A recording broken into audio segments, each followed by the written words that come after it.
Dan il-podcast joffri spazju fejn il-mistiedna jesprimu l-ħsieb personali b'mod liberu u responsabbli fuq suġġetti varji, mhux neċessarjament ikun hemm qbil mal-opinjonijiet tal-mistednin.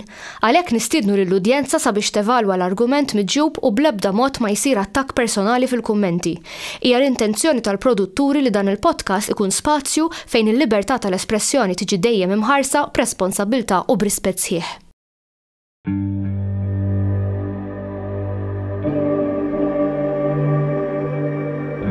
Perhaps we need some outside universal threat to make us recognize this common bound. I occasionally think how quickly our differences worldwide would vanish if we were facing an alien threat from outside this world. Grazzi tal-li rġajtu għedin għal del-podcast tal-lum. Nibda billi nsemmi l-sponsors tagħna, 302 Motors li sibuhom Victory Street Ħarqormi, għandhom karozzi vera sewwa u jekk ikolkom bżonn turna waħda minn barra jġibulkom l-aqwa. Kif ukoll classics bħalissa għandhom Capri l-ġmil tiegħu blu u pratikament nista' l-ostjaw jaqdukom mill-aħjar. il-patrickprince.com għal kull tip ta' printers, filaments u aċċessorji għal printers, kif ukoll tistgħu turnaw xi merchandise bħal flokkijiet, t-shirts, brieret, keychains minn kollox. U illum l-sponsor tagħna Tashmoon Caterers li oġobhom jiġibulna l-muffins illum. Għandhom muffins del-muffin tal-karamell tal-ostja ħafna minn iħobb il-karamell. U naddu għal-podcast tal-lum ma' Kevin. Kif kienet il-pasta kif? Tal-ostju? Tajba. Mela, Kevin il-lum. M'għandix biċċa pasta mwaħla, m'għandix għarrej. Mela, l-apokalissi kif? Nitkellmu fuq l-apokalissi l-lum. Mela, qabel ma nitkellmu fuq l-apokalissi, nixtieq, għax ovvjament il-ktib tal-apokalissi tant huwa kumpless u tqil ħafna għall-udjenza sewwa. Naħseb ikun tajjeb illi nagħtu daqsxejn ta' interpretazzjoni, niftħu daqsxejn fid-dettall u mhux neċessarjament neħlu fuq l-Apokalissi. Il għaliex ovvjament inti għandek il-Bibja biex tifhem il-messaġġ biex tifhem il-messaġġ primarju sewwa, l-unika messaġġ li hemm. Inti tittaqra l-Bibja, tkun familjari mal-Bibja, mill-bidu sal-aħħar fl-interità u fit-totalità tagħha. Ma tistax taqra ktieb wieħed u tajt okej, fimt dan il-ktieb, qas jekk taqra il-Ġenesi biss. Ma tistax tajt li fimt il-Ġenesi, għax il-Ġenesi hemm ħafna loose ends illi jissibhom mal-miġja tal-Bibja. U hemm żewġ verżjonijiet fl-istess post tal-Ġenesi. Eżatt, għandek l-ewwel tirreferi għall-ewwel kapitlu, it-tieni kapitlu u t-tielet kapitlu. U x'hekk. Eżatt, differenti, ma jaqblux ma' xulxin isa. Mhix ma jaqblux. L-istorja twistit mod ieħor. Eżatt. Għandek fit-tieni kapitlu qiegħed jispjegalek ma jsemmilekx il-kreazzjoni ħanajdu hekk tal-uman kif noħduha mis-sens kelma b'kelma, dik mhux il-kreazzjoni tal-uman. Sewwa issa nagħti daqsxejn ta' interpretazzjoni wkoll fuq il-kreazzjoni x'differenza bejn il-kreazzjoni tal-materjal u kif imbagħad l-enerġija spiritwali issipruha fil-kreazzjoni. Inti tħadd fiha wara li tħaddidna l-ewwel darba fil-podcast ta' qabel. Veru kont semmejta? Għax allegorika l-Bibja. Iva, u ħafna. Wasal tal-konklużjoni kif naħseb jiena ta' l-Apokalissi kif nifhemha jiena samma nħallu għall-aħħar. All right, għandek interpretazzjoni inti wkoll. Tajjeb, all right. Mela, ħan nistaqsik domanda jiena jekk ma importax. Inti l-opinjoni personali tiegħek. Il-kelma Apokalissi x'tirrappreżenta jew x'qed tgħid? Fil-ktieb jgħidlek li jiġu ħafna diżastri u affarijiet oħra u hekk imma fil-verità jekk toqgħod taħseb fuq għal-ħaġa hija li isma' dil-ħajja hija prezzjuża bżalija tiswa daqs iktar minn 10 miljun euro bil-Malti u il-mewt hija l-Apokalissi. Mela, inqad daqsxejn mis-simbolu inti. Sewa, mela, ejja biex ma natux il-konklużjoni issa. Għax inkella Nidħol iktar fid-dettal fi, għamma. Jek tista titħol. Le, ma ejja nkomplu ħalli għax inkella nagħmlu l-elding, nistgħu nagħlqu l-podcast. Mela, ara, aħna ma nistgħux naqbdu u ngħidu l-konklużjoni tal-film qabel ma jibda l-film. Tajjeb, mela ħajnibdew pass pass. Nixtieq nagħmel daqsxejn ta' preżentazzjoni tiegħi nnifsi kif wasalt għal min ma jafnix. Sewwa, jiena biex ma jgħidx da x'inhu jgħid qas idejja m'għandu, sewwa nixtieq nagħmel daqsxejn ta' preżentazzjoni fuq dan il-podcast din ir-raba darba x'hekk li ġejt jiena li ġejt mistieden. Issa. Ħamsa bil-event. Ħamsa bl-event, iva. Ġejt rajtu. Issa, mela, jiena l-ewwel darba li it-tepjajt, li bdejt nittepja, mux as nistanajt f'affarijiet okkultistiċi, ngħidu fil-qari tal-Bibja. Kien fl-2004, jiġifieri 20 sen ilu. Ili nikteb, ili awtur 25 sena, xi 1998-1999, bdejta ta' żejra ħafna jiena, u li kien mexxien lejn il-qari tal-Bibja kien il-film ta' The Passion of the Christ. Mela, dak kien ħareġ ukoll fl-2004. U da kont staqsejt il-sħabi. Għattilhom isma' immorru naraw dak il-film, The Passion of the Christ, jiena l-ewwel nett appassjonat fuq l-istorja u fejn tidħol l-istorja mhux neċessarjament storja accurate, jekk irid nistudja l-istorja nistudja jiena. Sewwa mhux ħanqod nara film. Però fejn ikun hemm elementi storiċi reliġjużi jogħġbuni jiena. U staqsejthom hekk jiġu xmija jaraw qalu li leta ma kienux interessati. Insomma wara ftemt magħha biex nintaqgħu l-Ħavana u jiena mort naraw waħdi dan il-film. U dal-film ix-xokjani naf għall-passjoni ta' Ġesu, però il-mod kif qiegħda interpretata fil-film waħxitni. Missitni l-kor ta' qalbi u minn hemmhekk bdejt jiena, però dak il-lejl mbagħad meta mort niltaqa' ma' sħabi l-Ħavana, ħriġt ovvjament mis-sinema u qisni ħriġt misħun għal kiesa ħadd xokk. L-ewwel nattadni bil-film ġo moħħi. U ħriġt ġol ġungla ta' Paċeville. Issa nafu xi jkun hemm Paċeville. U qisni r-realtà li ntqajt magħha qisni ħassejtni għalien. Tant ħassejtni jumli wara dak il-film. Misni minn aspett li qatt ma stennejtu.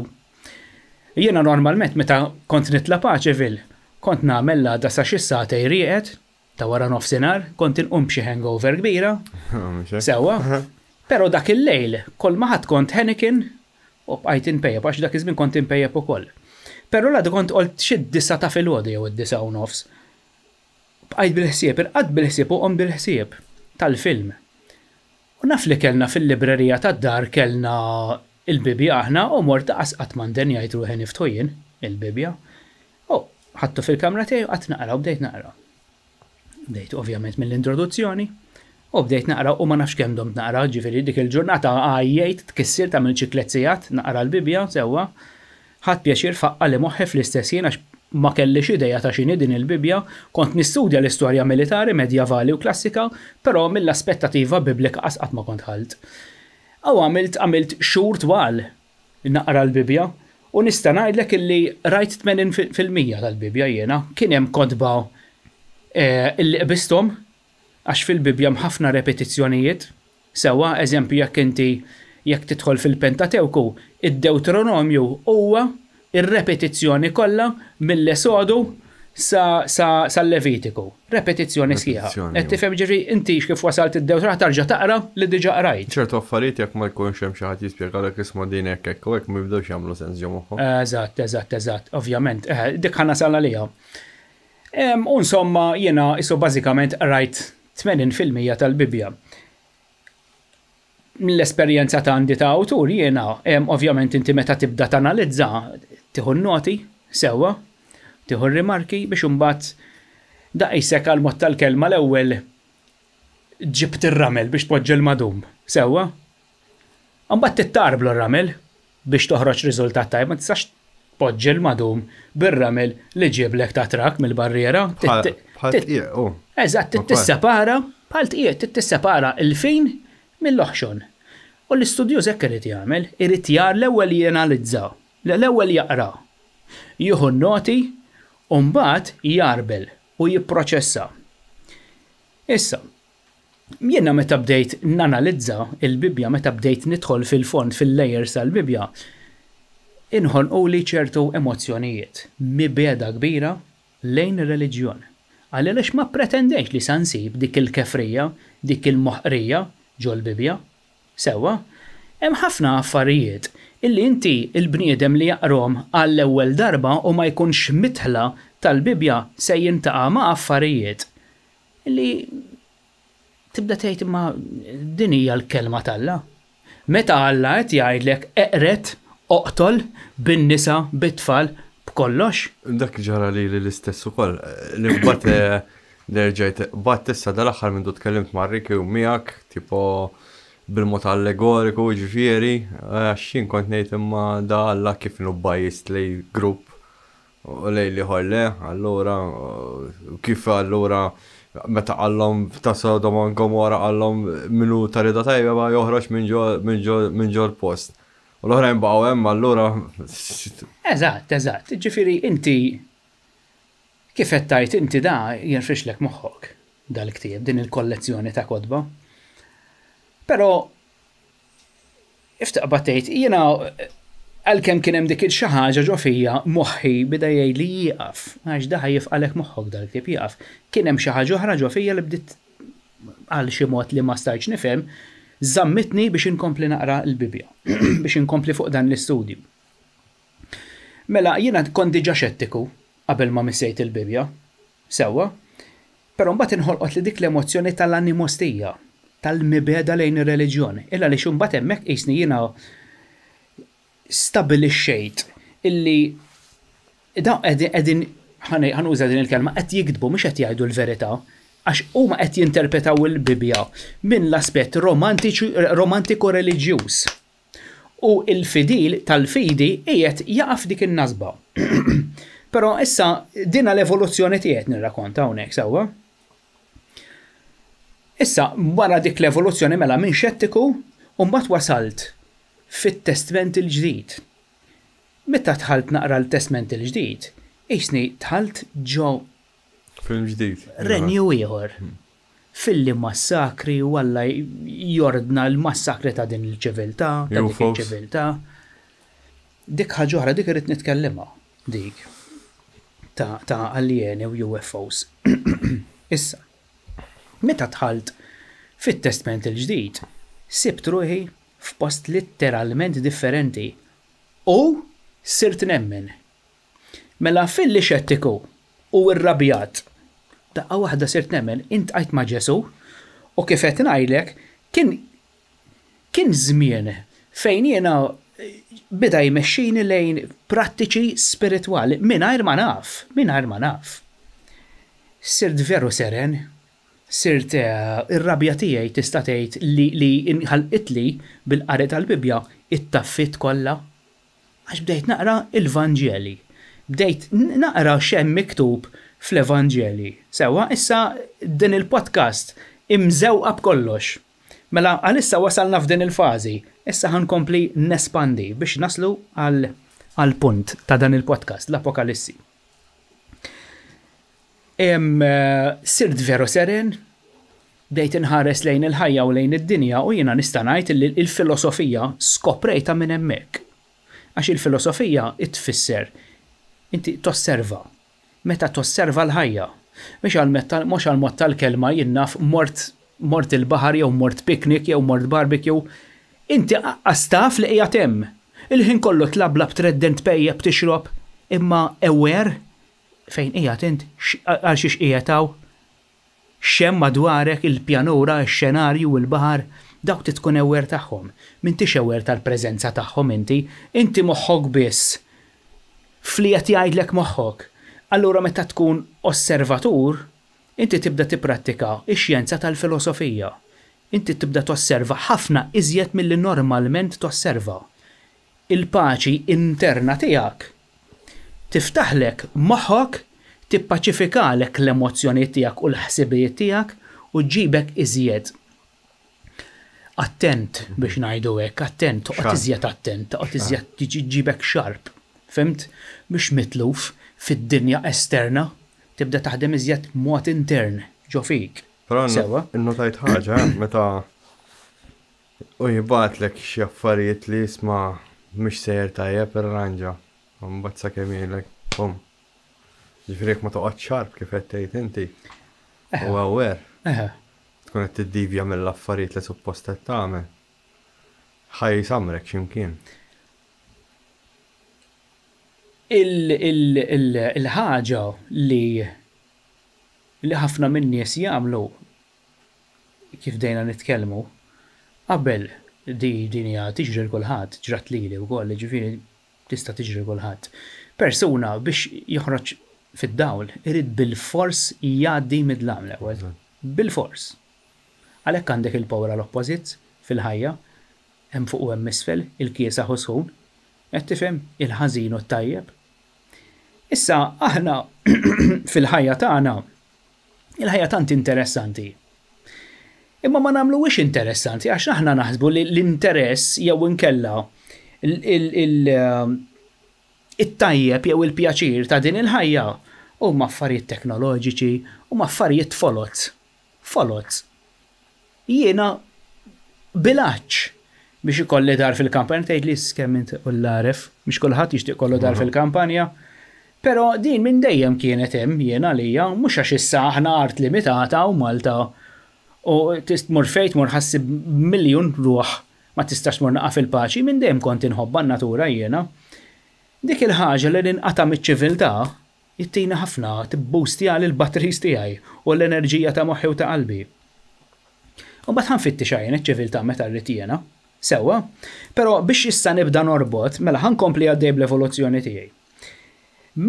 Wara li wasalt qisu l-estejt l-Evanġeli, sewwa ħanibda fl-atti tal-Apostli. Tellajt il-handbrake qed hi. Għax sirt nemmen. Qed hemm bżonn illi noqgħod iżjed attent għax ħanaqa' fin-nasba ta' twemmin. Tibda tirrealizza waħdek. Mhux għax naf ma kontx naf xejn dak iż-żmien jien għas kont daw l-affarijiet kienu ġodda lija, però l-intuition tiġi ġo fik issa kien tirċevejt xi ħaġa minn x'imkien u ma tafx.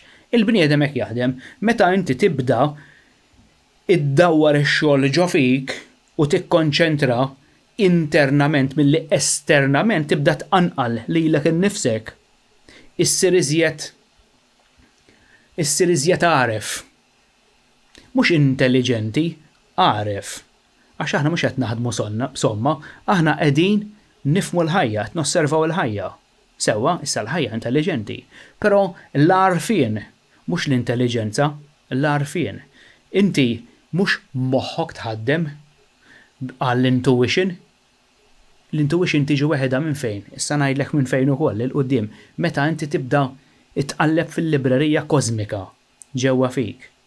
Mhux tab xejn l-ermetiċi jużaw dik il-frażi antikissa ma fejn jgħidulek as above, so below, as within, so without.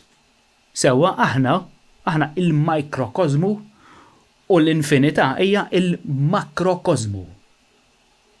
Illa lix aħna il-konxu tagħna huwa vast infinit, mhux vast, anzi infinit daqs l-infinità. Inti meta tibda tagħmel il-meditazzjoni, sewwa, hemm ħafna x'tista' tagħmel meta tidħol f'maġija bajda, kif maġija sewda, però maġija bajda nitkellem. Għax il-maġija bajda hija l-oppost tal-maġija sewda. Inti meta tibda tittepja f'dawn ir-rejami mistiċi, awtomatikament se tissaħħa sebda tiskopri affarijiet illi normalment jekk sa tiffoka iżjed fuq l-estern tiegħek milli fuq l-intern ma jiġux. Għalhekk hawn ħafna nies xettiċi. Ġraw li affarijiet strambi tal-aħħar li. Għax qed tiffoka fuq hekk innifsek. Jekk inti għandek dar u titlestija minn ġewwa però qatt ma taħdem fuq ġewwa dejjem taħdem fuq barra, ġewwa qatt miset lestih. Ma inti tittaħdem fuq ġewwa. U meta ngħidlek taħdem fuq ġewwa, iġġifieri. Tnaqqas iżjed il-ħsibijiet tiegħek mhux fis-sens taqtaħħom, timmodera, jekk eżempju għal mod tal-kelma inti jinnaf, għandek pjaċiri f'affarijiet illi bil-fors tuża teknoloġija. Sewwa, itħobb tilab inti il-PlayStation għal mod dik qed taljanak il-ħin kollu. Jekk inti tħobb tara għal mod tal-kelma dokumentari, okej, qed tara xi ħaġa interessanti. Però inti qiegħed bil-qiegħda ġismek ma qed jagħmel xejn mitluq m'intix qed taħdem, inti qed titma' lil moħħok b'affarijiet illi xorta għandi il-mistoqsijiet għalihom, imma veru daw li l-infanti jagħmlu hekk, mhux hekk qed jgħidha, mhux se nemmen li jgħid kollox id-dokumentarju sewwa, però inti qed titma' mingħajr ma tistaqsi dak li qed jisimgħu widnejk. Mela inti biex issir taf, għala il-bib għas-sistema, ħansejħilha hekk biex niġbor kollox f'ħaġa waħda. U mur fin-natura. Mur fin-natura u qatta il-ħin waħdek għal-kwiet. Għal-kwiet. Tajt li da x'għandu x'jaqsam mal-apokalissi. Importanti kienet din li ngħidha illa lix l-affarijiet li jedna issa se nsibuhom iżjed il-qudiem. Nistan zid punt. Zid, mela, zid kemm trid. Eżempju, dal-aħħar nkun qed nitkellem man-nies fuq il-mewt u hekk. U notajt eżempju li daw in-nies qatt ma jkunu esperjenzaw xi ħaġa li mietet qudiemhom jew jien naf li raw xi ħaġa mejta jekk ta' spiss. Fimt allura jisom awtomatikament jibdew jibżgħu imutu dan nies. Għax inti meta tkun fin-natura ħassib ħafna annimali mejtina safar u affarijiet oħra u hekk. U qabel eżempju jien kont narahom joqtlu fenek u hekk u jew xi serdu u dan meta kont żgħir jiġifieri jien li qatt ma ffettwatni l-ħaġa li nibżammut. Allora dal-aħħar bdejt naħseb daw l-affarijiet inqataw min għadu joqtol fenek id-dar. Tixjih lest maqtul lest, min għadu joqtol serdu id-dar. Tixjih lest imnittef u mejjet, ġifieri daw mhux qed jesperjenzaw il-mewt bħalma kien nesperjenzaw qabel. Fimt qabel anki pereżempju kont tara xi kelb mejjed jaħarqu hemm u jħallu hemmhekk qabel. Tipo kienet xi ħaġa normali. Ma inti eżempju meta tgħid ma taffettwakx. Ma taffettwakx għax ġifieri ġiet xi ħaġa hekk normali. Naf li ħammut, naf li. Le, fis-sens imma jiena noħodha minn aspett ieħor din tal-mewt. Nibża l-immut. Ovvjament, mhix nibża l-immut, nibża li ħatħalli l-istaffarijiet zbieħ il-memorja tiegħek issa naslu għaliha wkoll dik. Mhux il-memorja nibża li ma mhux qabel dawk in-nies li nħobb. Dika ovvja. Naf li egoista il-ħaġa. Ekku infatti. Però mhix essaċ egoista, illa għaliex inti għandek l-imħabba tiegħek lejn dawn in-nies illi ma tixtieqx tarhom jitilqu qablek. Eżatt. Qed tifhem jiena nifhimha dik. I don't have fear of death in a way. All right, ma nafx hemm wara hekk, nista' nassumi jew nispekula jew għandi tikka ta' idea minn naqra informazzjoni li tawni minn barra, imma u dal-aħħar skoprejt professur tal-ostja ġifieri li mill-mod ta' kif beda jitkellem jisni ħadd iktar affarijiet minn dak li qalli ta' barra u dal-professur jisni qed naqgħodhom flimkien li aħna letteralment qegħdin ngħixu ġo simulation u aħna live stream. Fimt? Ġifri, ir-ruħ u l-kuxjenza tagħna hija feed minn x'imkien. Allura tipo jisni I come with terms li mmut mhux ħatkun daqshekk naħseb ħarxa li. Jiena inħares lejha l-mewt. Xorta minn aspett ta' persuna li jiena għandi kilba biex inkun naf x'hemm. Issa mill-astral projection jiena għandi idea sewwa. Però xorta għandi dak in-nuqqas għax jiena meta nipprattika l-astral projection m'iniex mejjed. Għadni ħaj. Issa il-kunċett tal-mejtin fil-verità il-mewt ma jeżistix. Ħadd ma jmut. Ħadd ma jmut. That is just a concept. U Mirko jgħidli mur bil f'sorma. Ħadd ma jmut. Ħadd u xejn ma jmut. U il-messaġġ primarju tal-Apokalissi huwa dak. Sewa, pero issa ħnispjega iżjed fid-dettall. Ħanibdew fuq il-Bibja mela. Ħaniqaf dik l-ispjegazzjoni tal-evoluzzjoni minn xi għaddejt jiena u għal xiex wasal dawn l-affarijiet. Sewa. Mela, il-ktib tal-Ġenesi. Il-ktib tal-Ġenesi. Għandek ħolqot, il-ktib tal-Ġenesi ħoloq speċjalment il-parti tal-Eden, sewa, ħolqot diviżjoni fl-umanità fejn tidħol il-Kristjanità. Għandek il-Kristjani u l-Antikristjani. Għandek il-Kristjani qed jgħidu illi Luċifru huwa ħażin. U mbagħad għandek l-Antikristjani qed jgħidu li Alla hu l-ħażin, mhux mela daw qed jgħidu li l-Alla tal-ieħor ħażin u dan qed jgħid li l-Alla tal-ieħor ħażin. It-tnejn huma għandhom żball. Ħanajdlek mhux għax jiena xi jaref. Mela, inti meta taqra l-ktib tal-Ġenesi u tibqa' sejjer u tasal fl-aħħar se tinduna bl-iżball papali li dawn it-tnejn qed jagħmlu. Tajjeb? Mela jekk Alla ħażin nistgħu nneħħuh mill-equation da, boom la ħażin, mela xorta tiffunzjona din il-biċċa xogħol ta' Adam u Eva, li ma tiffunzjonax, bil-forsa għandna bżonnu, ejja ngħidu li Luċifru ħażin, jekk inneħħu Luċifru min-nofs, mhux se tiffunzjona, jekk se nneħħu Adam u Eva min-nofs, mhux se tiffunzjona qas, jekk se nneħħu s-siġar min-nofs, dawn kollha importanti m'hemm xejn ħażin, kollox tajjeb u importanti. Il-messaġġ huwa dan. Mela, inti għandek is-serb sewwa u mbagħad għandek dik l-enerġija, dak kollu simboliżmu xejn minnu ma jeżista, ma jeżista da qatt, dawn mhux mela li nixtieq ngħid ukoll illi kull avveniment illi hemm fil-Bibja mill-bidu sal-aħħar kollha huma narrattivi simboliċi. Sewwa, m'hemmx ġrajiet storiċi, m'hemm xejn li hu storja li huwa avveniment illi tista' tgħid isma' sibna hekk, ivverifikajna dal-avveniment. Le, tgħid li allura Ġerusalemm ma teżistix? Ġerusalemm teżisti. Iva, żgur li teżisti.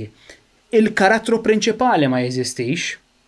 Aħna jekk naqbdu nanalizzaw il-Bibja, se ssib currencies, flus, drakma, bliet storiċi, drogi, karattri storiċi, avvenimenti storiċi, kollox sa ssib storiku. Ir-ritwali kif bidrogi. Kollox storiku, affarijiet li fil-ħajja jintużaw ta' kuljum.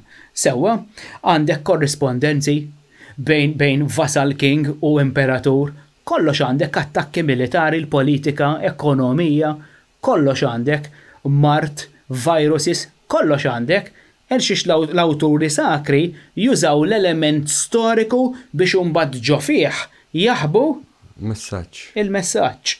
U inti minn għalik illi din l-istorja kollha kemm hija storja veru, storja storika. Inti jekk noqogħdu ngħidu li dawn huma stejjer storiċi, mela allura jien naf meta Joshua l-matta l-kelma irċieva l-ordni minant l-anġlu għallu aqbad il-poplu Iżraelit meta daħlu ġo Ġeriko għallu għejdulhom iduru 7 darbit mal-belt ma 7 darba doqqu trombetti u l-ħajt jikrolla jaqa' is-swar jaqa'. Kif tista' tiġri di? Dik storja storika? Le. Pragmatikament ma tistax issir. Ma tistax issir. Sewwa, hemm ħafna stejjer fil-Bibja li tant huma strambi kif tista' tassoċjahom mal-istorja. Kif jista' storiku jew l-arkeoloġija tgħidlek iwa ta' għandna evidenza illi Mosè veru feraq il-baħar. Kif jista' jkun feraq il-baħar da? Dawn kollha simboli. Il-qamar imma kien jgħid viċin id-dinja. Dawn kollha jekk se nippruvaw insibu spiegazzjonijiet kollox issib, men. Issib, kollox ħassib, jiena sibt ħafna u pubblikati. L-istudju tiegħi kollu qiegħed ippubblikat. Sewwa, però jiena dejjem meta nippubblika xi teorija, dejjem ovvjament bl-intenzjoni li l-qarrej ngħidlu isma' hemm l-interpretazzjoni hekk kif inhi jidħlu għaljenek, però l-aspett primarju huwa simboliku, dejjem simboliku. Dejjem bil-forsi s-simboloġija, jiena meta kont qabel niddiskuti ma' teoloġi, ma' assisin, meta kienu kolli l-intervisti kollha kienu jgħiduli, isma' Kevin, il-Bibja huwa ktib spiritwali. Għax bil-fors tiddaħħal dawn l-elementi. Jekk ma jitħlux fiha, jiena kont imma da xejn Madonna jgħid. Mela għandek l-element politiku, l-element militari mhix kollha qegħdin hemm kif qed jgħidu li da spiritwali. Jekk alla għall-Mosi għallu mur eqret lill-Kananiti kollha. Idħol u tħallix persuna mġidma, eqridhom kollha għallu, sewwa. Kif spiritwali da jistax ikun? Jew inkella David it-tieni re tar-renju ta' fuq u tisfel qabad u bidaw ifittex biex ngħidu hekk il-Moabites sewwa n-nies li kienu jgħixu fit-Transjordan dawn u rridu jeqirduhom. Raffajin. Le ma Raffajin dawk l-ġganti fuq qed nitkellmu fuq l-ġganti. Irduhom ukoll. Iġġildulhom kemm fi żmien Mosè. Però inti jekk toqgħod tara dawn l-affarijiet din mhix spiritwalità għalija. Però qed jużaw elementi biex iqarquk. Biex inti ma tindunax. Issa li ġaraw mela għandek dak l-element tax xettiċi li qabdu l-Bibja l-qawwa qalu da qed nitlef il-ħin hawn. Sewwa, u mbagħad għandek l-element liħor ir-romantiku reliġjuż li dawn qed jaqrawh daqs li kieku kienet xi novella se tifhimha. Qed taqra u qed tifhem kollox kelma b'kelma dak li hemm. Iktar jirromantisizzaw is-sofferenza nara. Kollox romantiċiżmu u dawn ma jistaqsux. Meta inti verbatim temmen dak li hemm miktub qed tagħmel żball kbir. Mela. Ħajjin disaqsejt għal xi ħadd ukoll reliġjuż qed ma x'inhi kif tifhimha inti temmen meta inti tgħidli jaxaq li x'inha nemmen fil-Bibja, qed ma x'temmen eżatt. X'qed tifhem? Qed u jisu bidaqat idullimha, lew żgħat ngħidlek jien qed jiena nemmen li għada ħatitla x-xemx, l-lejla jaf ikun hemm il-qamar nemmen, qedlu li jaf, jiena nemmen li se jara x-xogħol. Qas temmen taf. U nafu, eżatt. Allura kif jista' jkun ħatiħu verbatin li hemm miktub hemmhekk? Mhix hekk. Hija it-twemmin huwa thought form, frekwenza. Frekwenza illi inti għaddilek xi ħadd u aċċettajta ftaħt il-qalbib u aċċettajta di mingħajr ma investigajta, mingħajr ma tajta attenzjoni minn aspett biex inti tara x'elementi realistiċi fija di. Naqbad u nemmena il-reliġjuż jgħidlek imma Alla ma jistax kollox.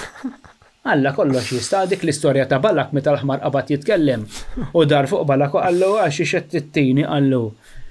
Jgħidlek imma Alla mhux kollox jista' da seta' daħal l-anġlu ġo fih u beda jitkellem.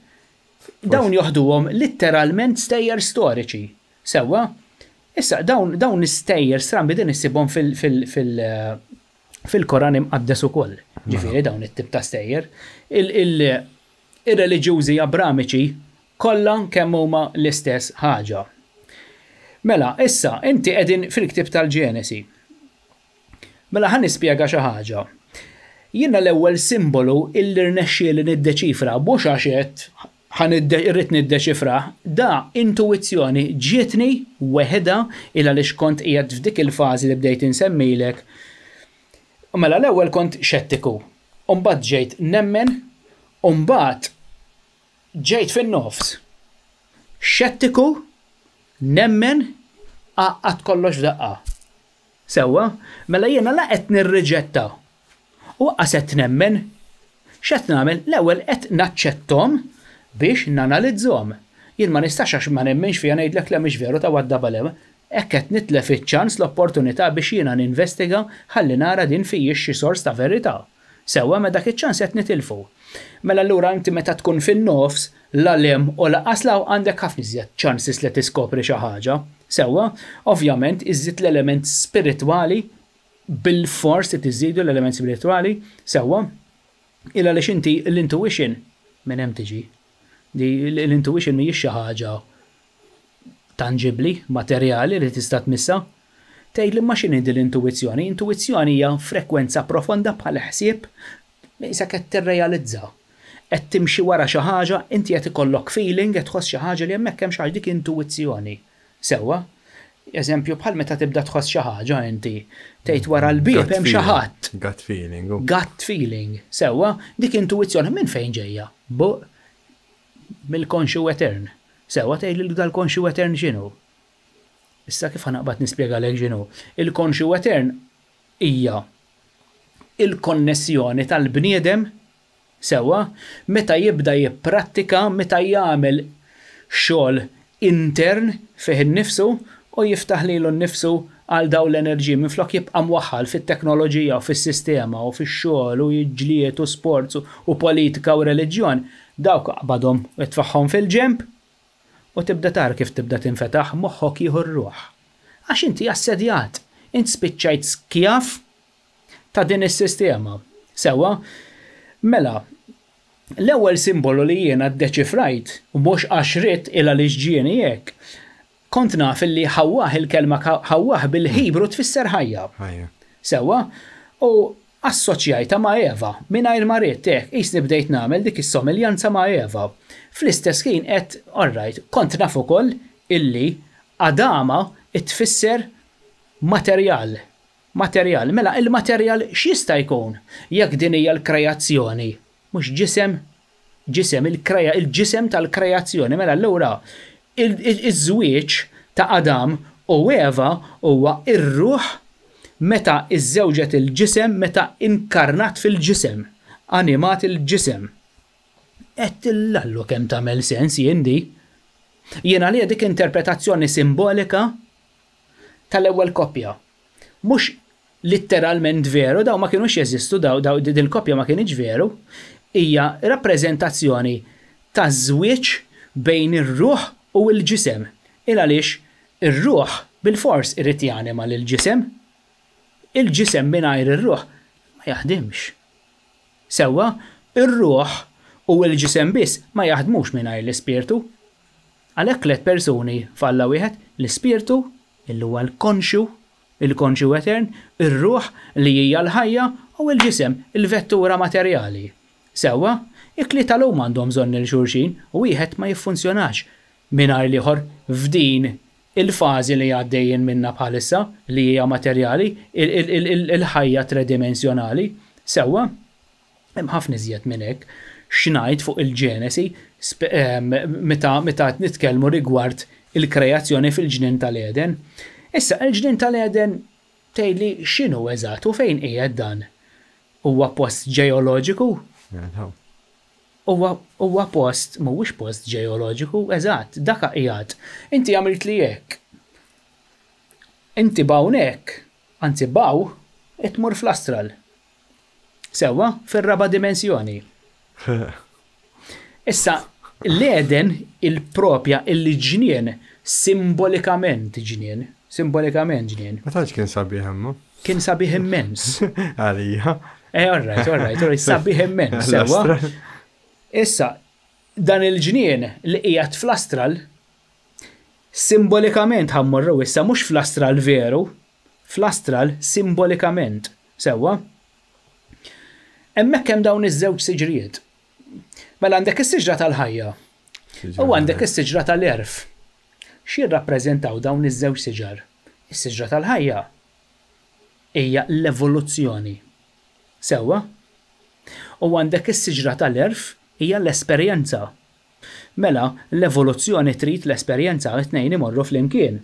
Il-ħajja x'inhija? Il-ħajja hija magħmula minn esperjenza. Inti dejjem tibni fuq il-biera biex tipperfezzjona lilek innifsek. Tajjeb? Però fil-ktieb tal-Ġenesi, is-siġra tal-ħajja ma tingħatax attenzjoni, anzi kemm tissemma hemm rimarka żgħira dwarha u l-awtur sakru jitfaħħa fil-ġemp u tgħidli din għax ġiet imsemmija. Hekk, le. Bħan-natura l-awtur sakru li għandu jgħidu dak li ma feħx importanza qaqqas biss isemmih sewwa. In-natura m'hemm xejn li m'għandux użu fin-natura. Mhux bħal bniedem għamillek karozza u għamillek faxx abjad, dekorazzjoni. In-natura m'għandix dekorazzjoni, kull ħaġa fiha użu. Però aħna qed naħolqu mill-materjal li tinsibu dir-realtà ħolqot l-affarijiet hi mhux ma sabet xejn, ir-realtà hija ħolqot l-affarijiet aħna pereżempju knabdu biċċa ħadida ħanawġu għandha u buha u qed nagħmluha bl-affarijiet li tinsibu hawn. Imma l-univers ma ħadimx hekk, l-univers ħadem kollox hu. Fis-sens hija xi ħaġa bħal mettejt inti, fimt? Għalhekk irriġenera, l-univers irriġenera. Lilu nnifsu mill-frak ta' aħna tinsibu l-materjal hawnhekk. Mill-esplużjoni, ħansejħulek tal-Big Bang, illi kien hemm qabel. Ma tistax tkun mod ieħor dik l-esplużjoni minn fejn ġiet. Imma rridx naqbad fuq affarijiet kosmiċi issa. Dikka kellkom il-David Patch tagħkom lezzjoni tajba ħafna, ma jibsa nidħol fl-ħalqa tiegħu. Ġifieri l-element astrali fejn għandek is-siġra tal-ħajja u s-siġra tal-erf, waħda taħħa importanza, waħda ma taħħax importanza, u l-oħra ta' importanza. Allura dak l-istudju sew inkella l-arrej tal-Bibja jgħidlek imma din x'inhija? Għal xiex ma tawix x'qiegħda tagħmel jekk ma tawix importanza, din hi xi ħaġa li ħadu żball semmewha u nisewha le. Għalhekk ħafna min-nies għandhom ħafna żbalji meta jinterpretaw il-Bibja għax bħal siġra tal-ħajja hemm ħafna lusen oħra. Illi se tasal għalihom jiqfulek hemm pupp u mbagħad issibhom il-qudiem. Sewwa, jiġifieri jekk inti wasal sem tgħid anke ditalu ċifru alla, minnu tajjeb minnu l-ħażin, semmek tasal. L-istess ħaġa. Mbagħad hemm affarijiet oħra. Illi se ssibhom il-qudiem, ovvjament tiddeċifruhom. Inti mhix se taqbad taqra s-simbolu u se tifhmu, le. Mhix se taqra simbolu. Min jgħidlek li jaf il-Bibja jaf xemm wis komplikata biex. Komplikata men, sissa ħnibda nidħol fl-interpretazzjoni ta' ċertu simboli. Sewwa, is-soltu nispjega ċertu simboli ġieli spjegajt hawnhekk ċertu simboli, però hawnhekk issa f'din id-darba se nidħol iżjed fil-fond. Tajjeb? Mela. Ħanibda nispjega wkoll ma nistax jiena naqbad ktieb u ninterpreta ktieb mill-aspett metafiżiku għax inkella nagħmlu 3 xhur qas nieqfu noqrdu hawn nistgħu nikkampjaw hawnhekk. Kemm jidaj Mirko. Ġifieri aħna rridu nkunu konċiżi fl-istess innati daqsxejn ta' dettall biex jissodisfa dak li jkun l-udjenza biex jgħidu okej, fimta, sewwa se nissimplifika. Ma jgħidux ara dat jaqlaħħa minn sormu, ha. Le, aħna se nippruvaw nkunu ġenwini. Sewwa. Dak li għandna x'nofru. Jiena minn dejjem hekk nemmen sewwa, jiena jekk se nofri xi ħaġa se nofriha biex dak li jkun jibbenefika minnha. Fol insarafin interessanti u ħeġġiġu minn nies biex jaraw. Veru? Ejwa. Tajjeb, all right. Daka kollu minn meditazzjoni waħda ġibtu. Dak il-ktieb fuq l-inserafim. Interessanti, ja. Kollu minn meditazzjoni waħda ġibtu. Daka kelli meditazzjoni, sewwa, dak iż-żmien dik il-fażi ma kontx qiegħed naħdem u kont inspirata ma' mill-Bibja, no? Ejwa, le, hemmhekk kont diġà dħalt sew fil-Bibja. Però is-simbolizmu kont dejt nidħol fih dak kien asnaf meta ktibtu xi 2016 minn għalija. Xi ħaġa hekk insomma. Hemmhekk kont diġà bdejt nidħol daqsxejn fis-simbol, kont ħalt mhix ħażin fis-simbol fejn wasalt illum. Mhix ħanipparaguna issa dawn l-aħħar sentejn ma dak iż-żmien. Ma xorta interessanti għall-lost. Le, interessanti, jien meta mmur lura fl-istudju li għamilt jiena, mhux ħanejt isma' dal-istudju li għamilt jien ħanaħbih għax mhux tajjeb m'għadux tqilliha. Dejjem tibni fuq. Nibni fuqu, dejjem nipperfezzjonah.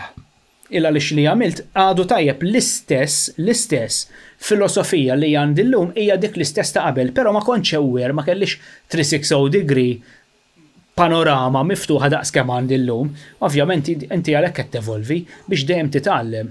Aħna eżempju jiena inqis li l-nifsi ħadd instama' daqsxejn jinnaf ego da.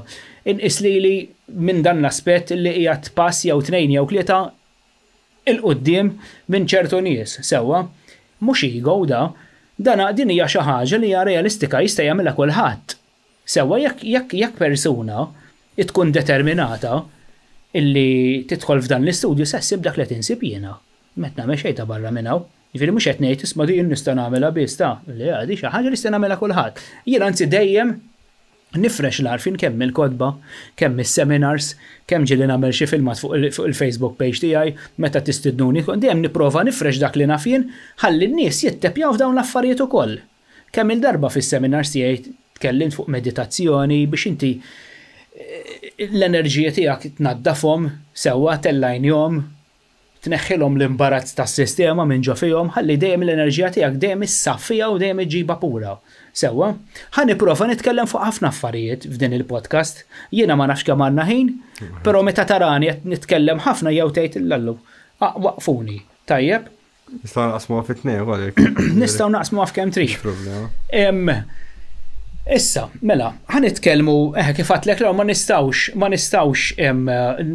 nimxu ktib u nispjega s-simbolizmu kull ktib li hemm sewwa. Li se nagħmel ħanipprova naqbad avvenimenti partikolari minn kodba partikolari sewwa biex jiena nagħti spjegazzjoni għax jekk ħanoqgħod nispjega kull ħaġa li hemm verament norqdu hawnhekk. Mela ħanaqbad avvenimenti sewwa u nispjega ċertu simboli biex imbagħad aħna naslu għall-Apokalissi. Mela ħanibda mill-Iżraeliti ġol Eġittu. Sewwa, l-Iżraeliti fil-veru sens tal-kelma metaforika xi jfissru? Nistalla. Hekk hemm miktub fil-Bibja, issa in-nistalla min huma? Li jagħmlu fihom. Le. Kollha. Mhux hekk. Imma li jagħmlu fiha lihom. Imma nistalla. Ma jekk jaħsbu, però kulħadd huwa ibn Alla u bint Alla, kollha kemm aħna. Mela allura l-Iżraeliti jirrappreżentaw l-umanità kollha. Persuna meta tibda taqra l-Bibja tgħid l-apposti qed jitkellmu fuq l-Iżraeliti jew inkella Mosea ħareġ lill-Iżraeliti. Le. Il-kunċett qiegħed jaqbad l-umanità kollha, però mhux qed jgħidlek humanity, qed jgħidlek the Israelites. Sewwa? Issa mill-aspett metaforiku inti l-Iżraeliti meta kienu qegħdin l-Eġittu x'kienu biex impriġjonati? Tgħidlek il-Bibja kienu hekk tgħidlek il-Bibja? Taħseb. Le ma naħsibx hekk kienu jeklu d-dulli jieħdaw u jeklu t-tiġiġ. Qatt ma rajt skjavi hekk. Negozjaw ukoll. Kienu jaħdmu hemm jikkontribwixxu jħallsu t-taxxi, imma l-Bibja jekk tgħidlek li dawn kienu priġunieri skjavi. Issa jiena nifhu fuq dak il-kunċett tal-iskjavi għax hemmhekk qiegħed it-trikk. Sewwa. L-Eġittu xi jfisser? Ġittu naħseb kien tipo. Qed nistaqsi lilek għax ilek għandi qudiemi. Post fejn kienu jikkongregaw in-nies hu. L-Eġittu huwa il-jasar, il-ħabs li jinpreġona lil dawn in-nies, is-sistema li inti minn għalik li inti liberu, però mhux hekk tgħidlek is-sistema. Matrix. Tgħidlek biex wieħed jaċċetta l-libertà. Titgħidlu int liberu u da jaċċetta l-libertà. Da issek inti ommok welditek ġo gaġġa u ħallitek ġo gaġġa u inti ħlif din il-gaġġa ma tafx. U fil-verità kienu jħallsu t-taxxi u l-affarijiet kollha.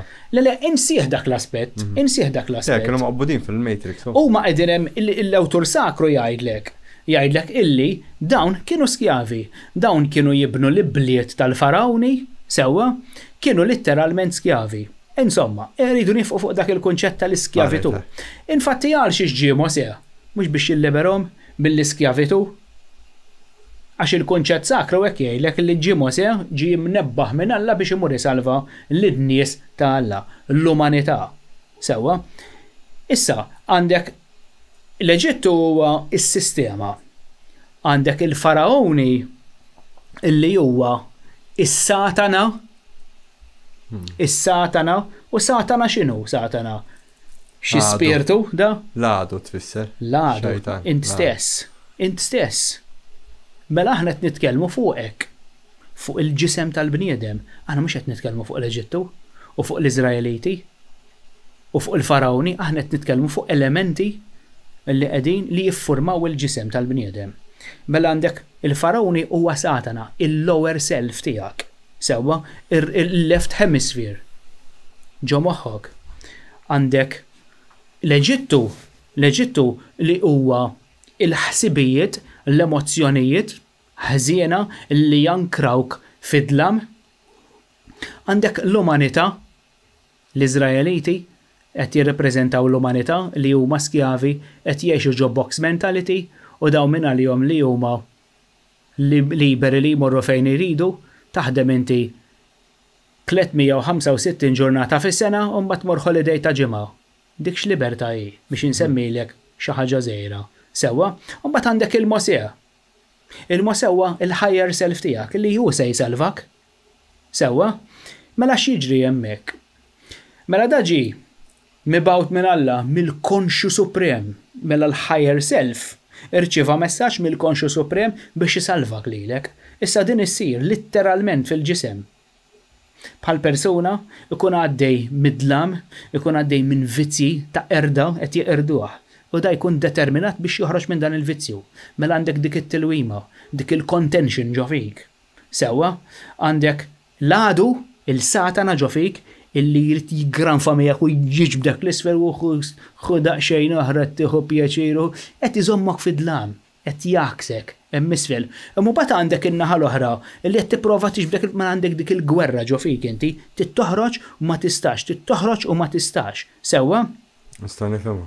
U l-konxu etern bat lil-higher self tiegħek biex isalvak minn din il-ħofra. Sewwa? Issa x'ġara? Kull ktieb fil-Bibja qed jgħid l-istess storja, però minn aspetti differenti. Għandek Salvator f'kull storja. Ġakob, Abram, Ġesu, David, Salamun, Al-Madof kollha, Samuel, kollha dawn kollha salvaturi tal-Iżraeliti, tal-umanità u s-Salvator minnu. Il-Christ consciousness. Il-Christ consciousness huwa il-higher self tiegħek. U bissi salvak, inti stessi salva li meta tintnebaħ, meta tara d-dawl. Sewwa, issa. Mose ġi fl-istorja miktuba fil-kelma, sewwa, u ġi da għamel xar kastigi u il-farawni ċieda daw. U l-Izraeliti ħarbu għaddew mill-Baħar l-Aħmar, inqasam il-Baħar, inqasam literalment il-Baħar, the water broke. Il-Baħar inqasam u għaddew mill-Baħar l-Aħmar, aħmar.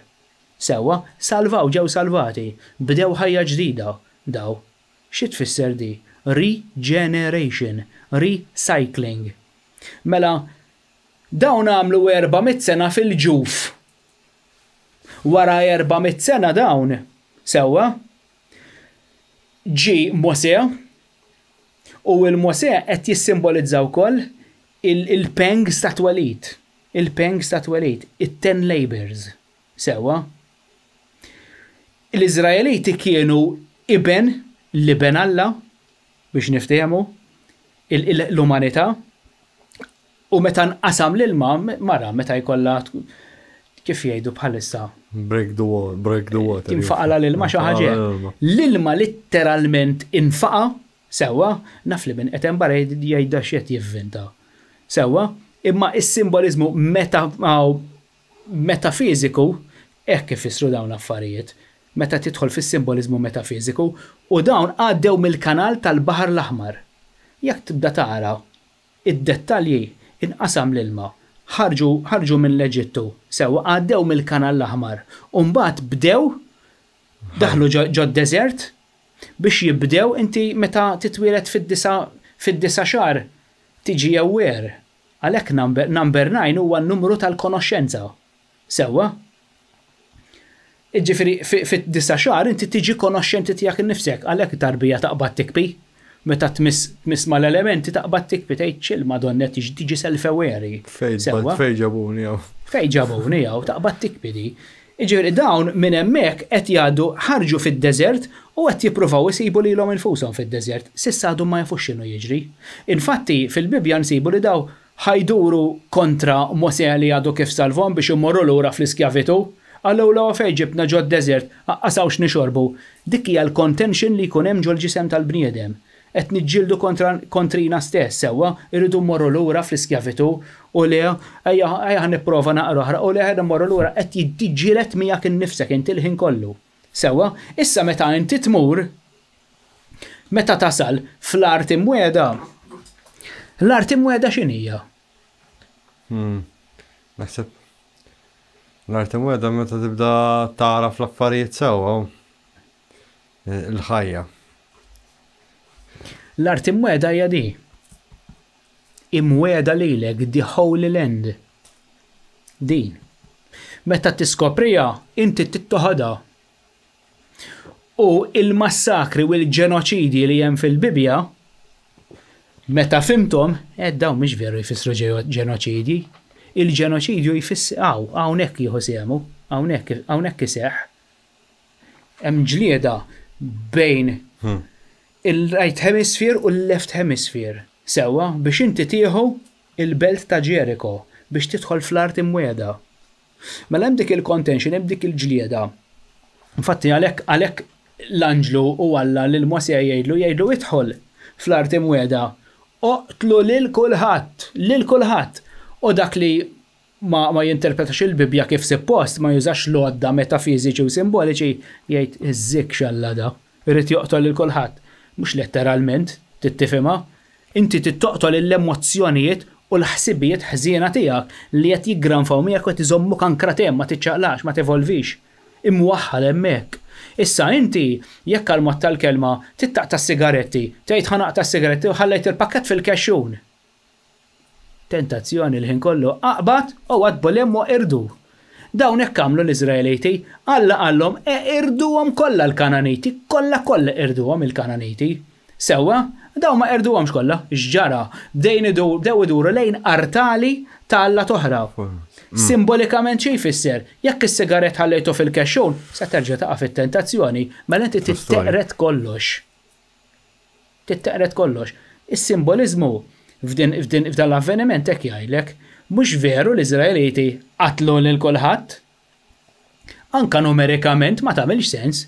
Mela dawn it-12 tribù fil-Bibja meta tikkwantifikhom b'mod matematiku taf kemm jammontaw l-armata? 20,000. Meta jiena ħdimt is-somma, it-tribujiet l-irġiel, il-mejls kollha għandek 600,000 ruħ. Armata ta' 600,000. As l-Imperu Ruman fl-apex tiegħu ma kellu dik it-tip ta' armata? Ma fuq il-numri li taw il-Bibja.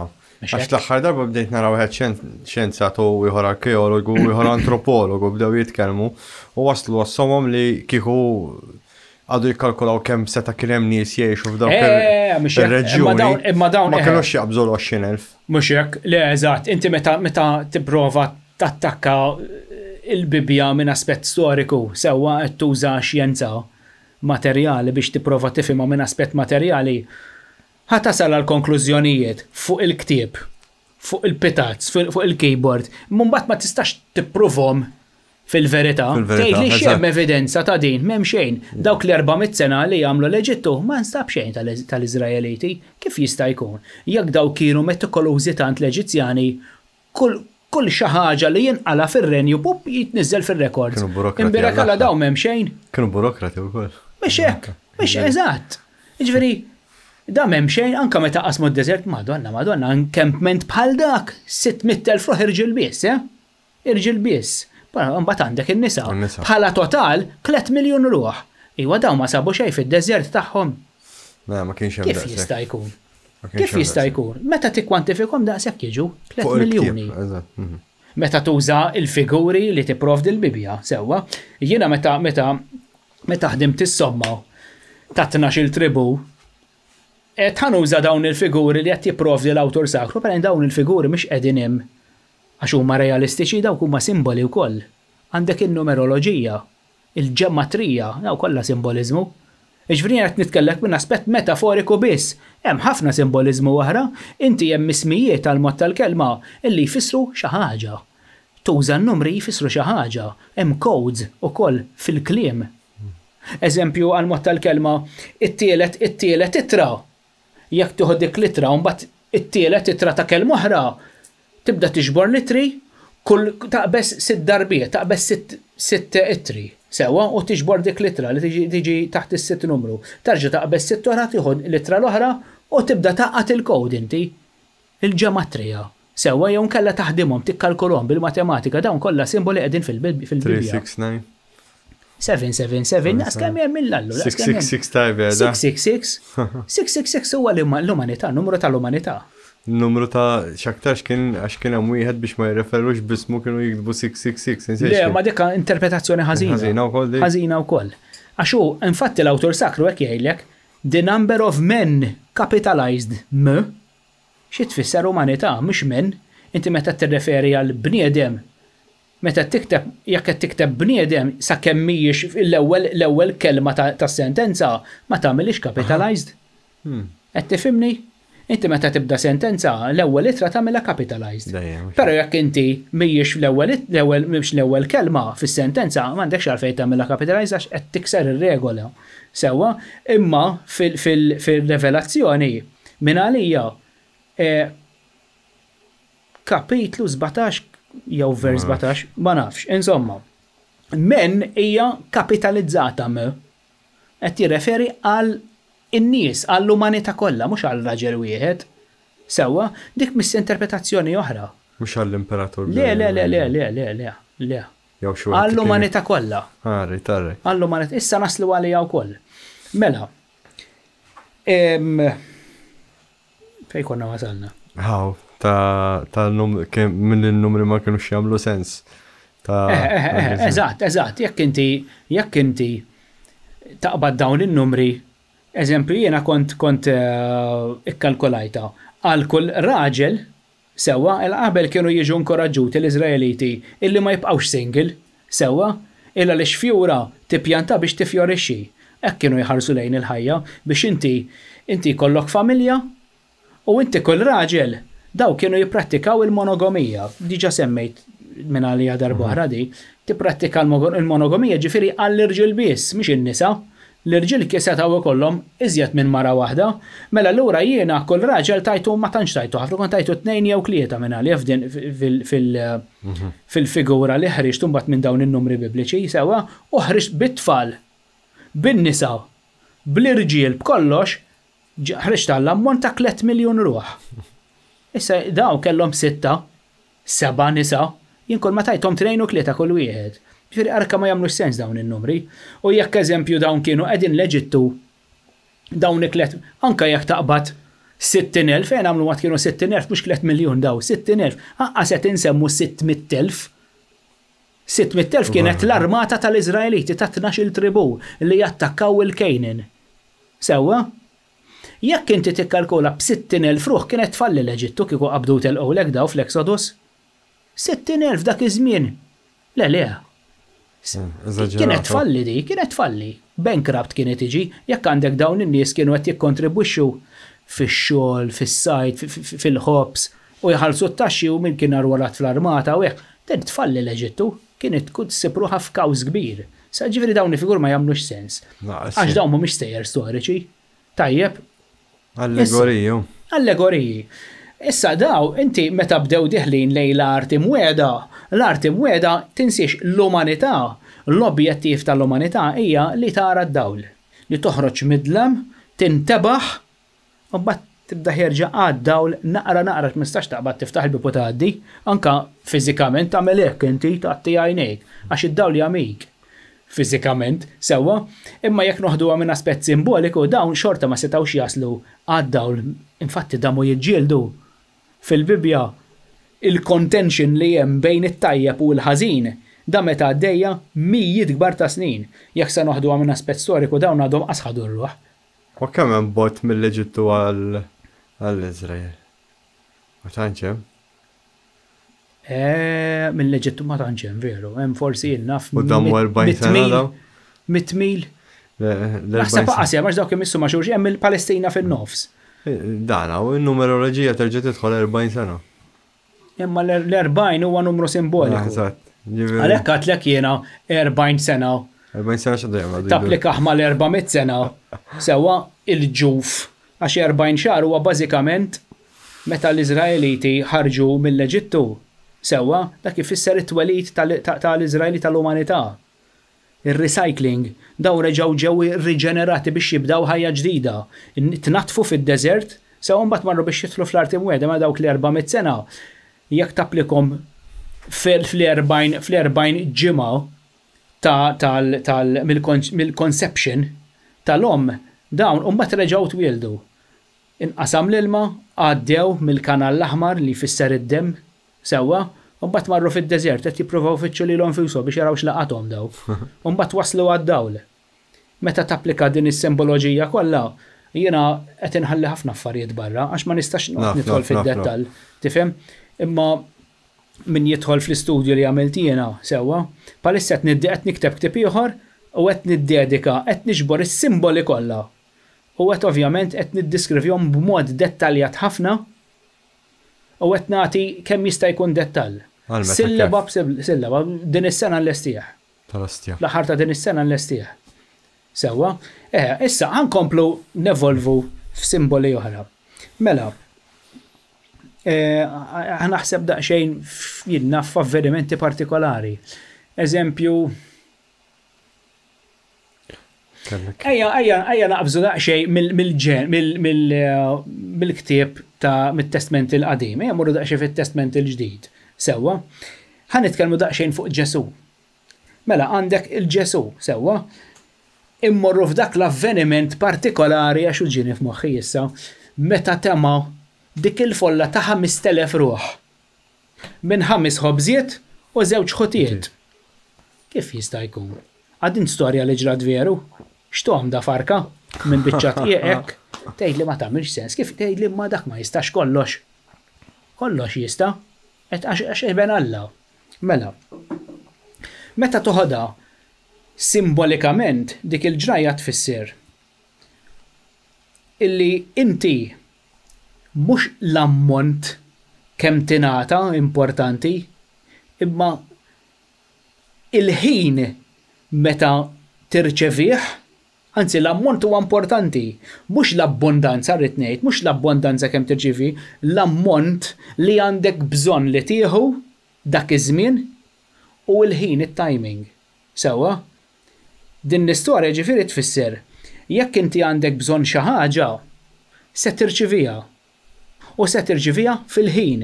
Ġifieri tgħid li inti allura dawk il-5 ħobżiet tema u b'żewġ ħotiet tema 5,000 ruħ, li ma tfissirx hekk tfisser illi dawn il-5,000 ruħ ħadu kemm kellhom bżonn u meta kellhom bżonn. Sewwa, inti għal-mod tal-kelma meta qed għandek bżonn, għandek immaġina inti mort buffet, mort ġo restorant u qed tara kbira x'għandek il-ġuħ. U verament għandek ġuħ inti tiflaħ tiekol platt. Però dak il-ħin ħadd 2 platti u nofs. Mela platt kiltu għax għal dak tiflaħ u l-bejja ħallejtu fuq il-mejda. Metafiżikament ifisser li inti Alla mhux Alla tad-daqna qed nirreferu għal Alla mill-aspett simboliku l-konxu etern. Se jtik kemm għandek bżonn. Mhux kemm se tgħidlu inti għax aħna dejjem nieħdu żball. Jien noħodha minn aspett mod ieħor mbagħad. Le ismaħħa, inti tittafda lilek innifsek. Meta ngħidlek tafda lilek innifsek, jiġifieri tafda il-Christ consciousness tiegħek għax hu jigwidak. Sewwa, jekk inti se tgħid u le ta' naħseb Nikola di u le iwa tinbiċċ oħra ma tispiċċa ma tikoliex. Mela inti qed tafda l-aspett annimalesk tiegħek. Għax aħna fis-sistema li mdorrijin ngħixu iżjed granfati mal-aspett annimalesk tagħna milli mal-aspett spiritwali tagħna. L-aspett annimalesk huwa l-Adam consciousness. Sewwa għadna kejf minn aħna niġġieldu ma' xulxin, nisirqu l-xulxin, nikdbu l-xulxin, nittradu l-xulxin, qed tifhem aħna għadna annimali. Egoizmu ġol ġungla aħna ngħixu. Għal aħna għadna fl-Adam consciousness. Ġifieri jekk ħammur ġo restorant ħanieħu iżjed milli niflaħ jiena. Meta tafda lilek innifsek tibda tagħmel affarijiet perfetti. Palma ġranna s-sibt. Allura dik is-sibt. Ġabli dak il-platt ma rnexxilix nieklu jien. Ma tantx kien kbir. Il-lostja. U le ma tantx kien kbir dak irrid ngħid bħalu jien. Ġifieri inti dik it-talima li hemm tal-5 ħobżiet u ż-żewġ ħodt dik li tfisser kien hemm ftit sewwa u minn dak il-ftit issodisfa l-kulħadd għax fil-verità dak li kellhom bżonn huma u dak il-ħin li kellhom bżonn jieħduh. Il-metafiżiku ma nafx x'qed nispjega sew. Jien qed nifhmek. Dawk il-5 ħobżiet u ż-żewġ ħodiet kienu 5 idejat u 2 pariri fuq xi jimxu. U dak kien biżżejjed biex tagħmel kulħadd. Tista' tinterpreta b'dak il-mod ukoll leħe. Però il-metafiżiku jgħidlek li inti m'għandekx għalfejn tara kbir. Eżatt. U inti tisma' minnek innifsek, isma' ħadi minnek innifsek mill-konxu tiegħek tittisma'. Meta inti ma tkunx trenjat psikoloġikament u spiritwalment biex tisma' dik il-vuċi interna ta' ġo fik u dejjem tagħmel taħseb bl-Adam consciousness dejjem sa tieħu żball, dejjem sa jkun hemm ħafna ħela, infatti l-umanità jekk tagħmel dejjem taħli tkisser aw ħafna sfreġġu kbir din id-dinja għax qed nużaw l-Adam consciousness aħna sewwa. Issa din it-talima diki illi inti tirċievi dak li għandek bżonn meta għandek bżonnu xejn iżjed u xejn inqas. Dejjem kemm għandek bżonn u dik hija l-perfezzjoni. Daqshekk sa tirċievi dak l-ammont għax dak għandek bżonn iżjed se jagħmilek il-ħsara. Inqas mhix se tirċievi l-ammont perfett. Xi tfisser ukoll di? Jekk inti ma tiflaħx għal iżjed milli ħadd se jagħmilek il-ħsara. Għalhekk inti tirċievi l-ammont preċiż f'dak iż-żmien preċiż, sewwa jekk sa tieħu iżjed milli tifraħ immaġina jiena. Nġalek taqra l-Bibja, ngħidlek aqba taqra l-Bibja. U moħħok ma jiflaħiex di, ħadd tagħmel ħsara lek innifsek. Ħadd tispiċċa b'nervi kbar, sa tispiċċa tpejjeb it-triplu. Aħna millek il-ħsaj, ħadd jaħantik iżjed milli tiflaħ jiena. Jiena moħħi jisma' jiena chapter kuljum niflaħta. Mela daqshekk sentik biex intija minn din l-aspettativa sewwa. Dik hekk tfisser 5 ħobżiet u 2 ħotiet, jiġifieri mhux l-ammont, mhux l-abbondanza, kemm tiflaħ tieħu se tieħu inti għax ġismek jaf xi jrid għalik. Moħħok ma jaf xi jrid, ġismek jaf xi jrid. Sewwa, int miegħek il-ġuħ tmur tiekol. Imma moħħok jibdek l-lossja dik niblaħħa di, kollha nikola dik jien, u bat tinduna tgħid rajtna kbir wara. Qed tifhimni? Ġifieri dawn huma tant huma stejjers bieħu sempliċi, però l-istess kien komplikati. U komplikati x'qegħdin mistura. Allora inti bil-fors titħaffer u tuża ċertu għodod biex tasal għalihom. Sewwa, hemm ħafna iżjed simboli fejn nistgħu nidħlu. Ħansib simboli ieħor. Eżempju, mela. Ġesu, ħankomplu fuq Ġesu, la tħallna fit-Testament il-ġdid. Staqsik fuq Lazzru. Staqsini. Fuq Lazzru, x'taħseb li tfisser ta' Lazzru? Mela, Lazzru huwa Lazzru biex ta' fantazzi. Lazzru huwa il-personalità tagħna. Sewwa dik illi jiftaqbad kif naqbad infehmielek. Fija hemm il-proċess tar-riċiklaġġ. L-avveniment ta' Lazzru dan mhux veru miet u reġa' qajmu. L-eżempju li fija illi inti li tittieħu minna din l-istorja u illi Lazzru jfisser inti stess l-antik fi stat mejjed. Bħal l-istess metaforika tal-Phoenix. Mux hekk mela? Le. Differenti. Ifhem, l-aspett hemm qiegħed meta tqum mill-lexis tiegħek, però din tfisser immaġina inti, mela, jekk inti qed tuża ġismek biex tagħmel astral projection, inti x'qed tuża, mhux qed tuża ġismek tħalli hemm. Sewwa, jekk qed tagħmel meditazzjoni, inti ġismek mhux se tiċċaqlaq qed tuża il-higher self tiegħek. Sewwa, qed tuża l-crown chakra u l-pineal gland. Issa, jintajtek dak l-aspett, ġifiri, ma nużawx il-ġisem, għax il-ġisem mingħajr l-ispirtu ma jipproduċi assolutament xejn. Xejn, mejjed. Sewwa, mela dik il-narrattiva ta' meta Lazzru miet, għax dak kien qed jaħdem iżjed fuq barra milli fuq ġewwa. Allura il-qawmin tiegħu kien illi isma' inti tituża iżjed l-ispirtu għax ġismek bla ħajja. Mela mar Ġesu u taħ il-ħajja. Ġi enlightened da. Enlightenment tfisser l-ispirtu jieħu l-ħajja ġo fik. Meta tara d-dawl, bniedem illi mhux qed ngħid illi bniedem għax mhux enlightened jew inkella ma jittappjax fil-metafiżu jew fis-simbolizmu jew fil-mistiżmu huwa bniedem mejjed ta' mhux qed ngħidlek. Kulħadd jekk nipprattika l-isports, eżempju, hija xi ħaġa sabiħa, jekk imur nara logħba futbol hija xi ħaġa sabiħa wkoll. Jekk noħroġ nikol ma' ħbib xi ħaġa sabiħa wkoll. Kollox huwa sabiħ, però inti timmodera. Jew xogħol biss, jew sports biss, ħafna minn nies hekk jagħmlu, jaqbdu xi ħaġa, jaqbdu magħha u ma jitilqux. Sewwa, Eżempju, jiena nagħmel ħafna żball, jiena nintefa' fl-istadji ħin kollu hemm għadej bum bum bum bum nikteb ħin kollu għadej ħażin. Għax mhux qed naħdem fuq innifsi, iżjed qed nikkonċentra fuq id-dinja ta' barra milli fuq id-dinja jien qed nitgħallem ukoll mill-innifsi. Għax għoldim dejt isma' naqra din fejn il-Madoff ġiet. Inkun ġiet minn ġo fija stess. Sewwa?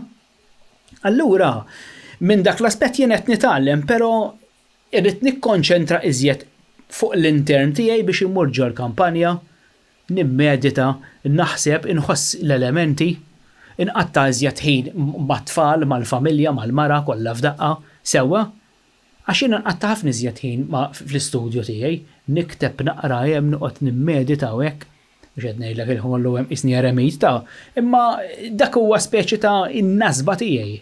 Fl-istess ħin qed insaħħaħ lili nnifsi minn l-aspett qed nitma' lil moħħi. Huwa safe space għalikum. Eżatt, imma qed nitma' lil moħħi b'affarijiet li xort qed nitgħallem minnhom jiena. Però ma jfissirx illi qed naħdem internament fuqi. Internament, naf xi tfisser internament, però mhux qed nipprattika jiena. Qed niġi ngħid hawnhekk biex in-nies jipprattikawha u jiena mhux qed nippratikaw. Qed tifhimni dan huwa żball li jagħmlu kulħadd u jiena nagħmlu b'mod repetittiv daw. Sewwa? Li kont se ngħidlek tal-ażru dik tfisser ġifieri metafiżikament illi da kienet iżjed qed jipprattika qed idawwar jinnaf l-attenzjoni tiegħu fuq barra milli fuq ġewwa. Għada jiġi bażikament isu jinnaf ġismek m'għandux użu, illa li ġismek għandu funzjonijiet illi ħuj jekk ma tużhomx inti ġejt għal xejn fid-dinja. Sewwa jekk inti ġejt biex itbadbad, taħdem u torqod. Skużi ma nafx. Numru fis-sistema. Eżatt, numru, fatti jekk jużawna daw. Però aħna ħanidħol għali issa di li semmejt l-ewwel terrestrial projection ta' meditazzjoni jekk semmejta inti. U san norbota mal-ażru. Sewwa, mela meta persuna qed tuża ġisimha mhux 100% għax impossibbli nużaw 100%. Imma hija ngħidu nużaw 30-40% ġisimna mhux minn aspett ta' xogħol, minn aspett kif nistgħu ngawdu din il-ħajja billi nużaw ġisimna. Sewwa, tgħidli xi ġifieri. Mela, inti diġà taf sajjan għax provajta di u rnexxietlek. Sewwa, mela. Ħanibdew l-ewwel bil-meditazzjoni. Mażom nara. Għax kien hemm proċess. Meta kont tgħidli inti kont ngħid imma kont nassoċja ma' xi ħaġa eżempju li isma' da he's putting himself majtot li ħajmur joħlom u jesperjenza dil-ħaġa. Sawa, ma konx kont taħseb inti? Ma konx mhux ekko dik kien id-drain of thought tiegħi dak iż-żmien, ġifieri kont ngħid isma' din l-astral projection hija xi ħaġa li you put yourself to it daqs li qed tiħħipnotizza lilek innifsek biex tmur ġo dal-post. M'għandix taqsam. Le, ma hekk kont naħseb, ġifieri ma kontx ngħid isma' dak bġnuna qalla, dak hekk. Le, ħafna nies. Ħatta minn aspett differenti. Ħafna nies kienu jgħidu duk x'inhu Kevin miġnun kif jista' jkun da. Le, men, kont nispjegalhom pereżempju jista' jkun li hekk, jista' jkun li hekk. Hemm ħafna raġunijiet u affarijiet oħra, imma min jien biex jien niġġudika u ngħid isma' dak ibnidem miġnun. Fim xerid ngħidlek. Le, mhix hekk. Imbagħad kont qed nitkellem mal-ħabib tagħna Kit. Tani set tones biex nġib insync iż-żewġ naħat tal-moħħ, ġifri left u right, u tipo għamilt jumejn ismaħħom daw l-ostja tones. Ġifri dawn kienu li jenew klile. Ija, mela. Jina għandi l-ADHD u moħħi mux ħaj konċentra fuq xej kważi, ġifiri. Imma daw nexxilhom bil-mod ta' kif tibda tisma' ħsejs minna u affarijiet oħra u tibda jibda jiġi vera fucking in sync, men. Eżempju, kif ħanaqbad ngħidlek, meta mortu provajta l-ewwel darba bżajtek, u mbagħad it-tieni l-ostja. U mbagħad provajta t-tieni darba l-aħba men, kif jista' jkun. Kienet banana sil-ħaġa, u ġifieri qed nara li l-nifsi men il-qara, minn taħt il-liżar għax jiena norqod bil-liżar. U qed nara li l-nifsi men, u l-mod ta' kif tibda, l-ewwel ma tibda jisa tipo l-ewwel kollu dik il-vibration hekk, u mbagħad tħossok ħiereġ men. Tħossok ħiereġ, issa jagħmel ta' wiċċi l-isfel, inti qed li wiċċik il fuq.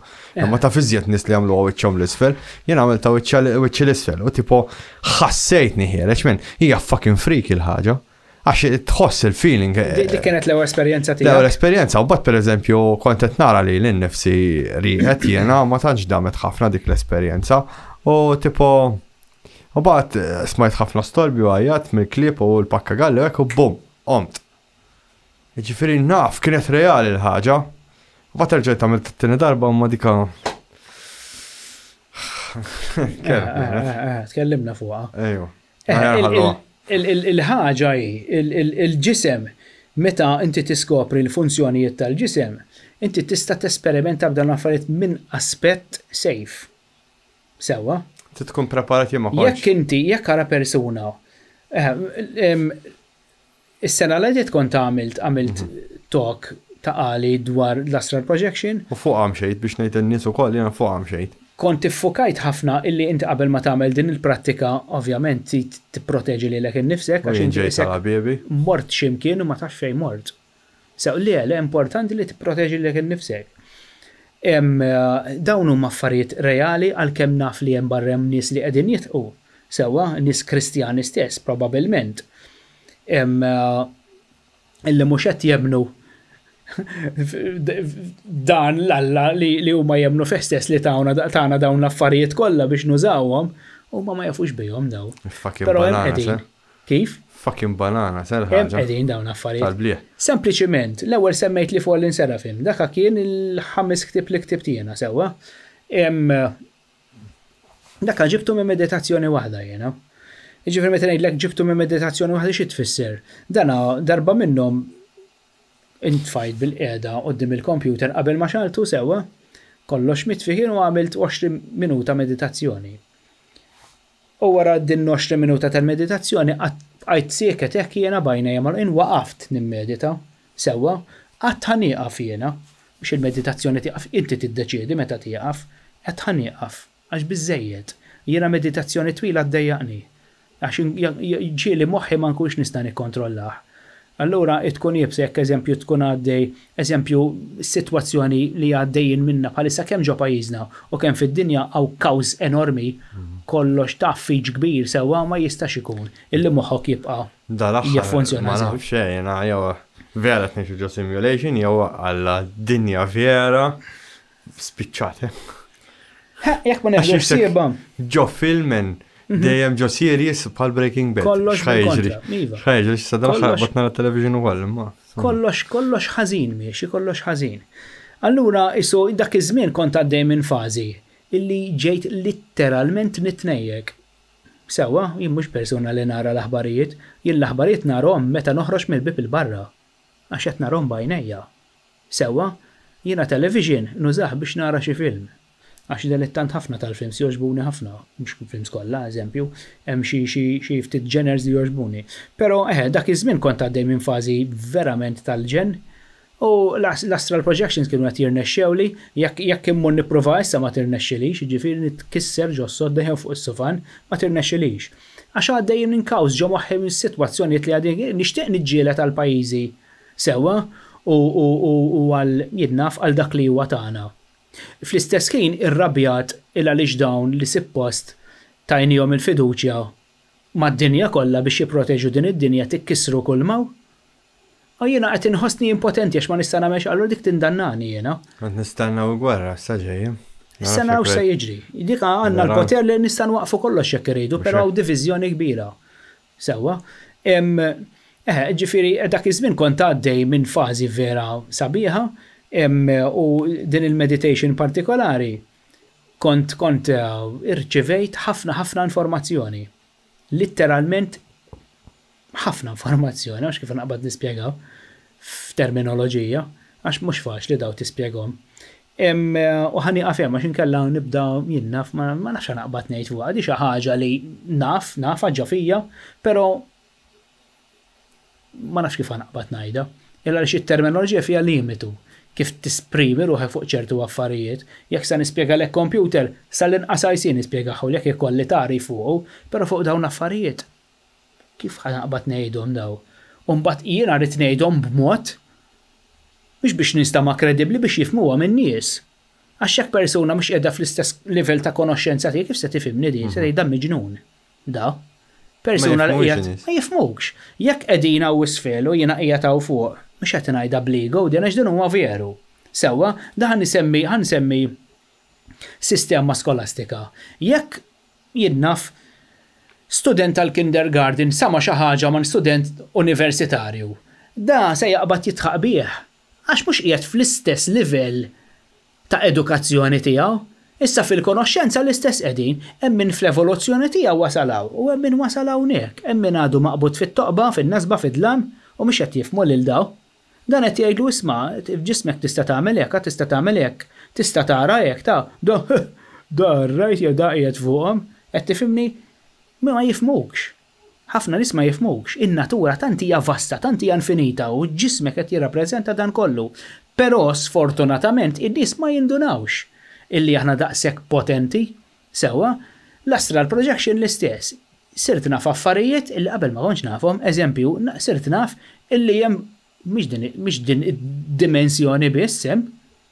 Meta ngħidu din id-dimensjoni ġifieri ir-realtà fiżika.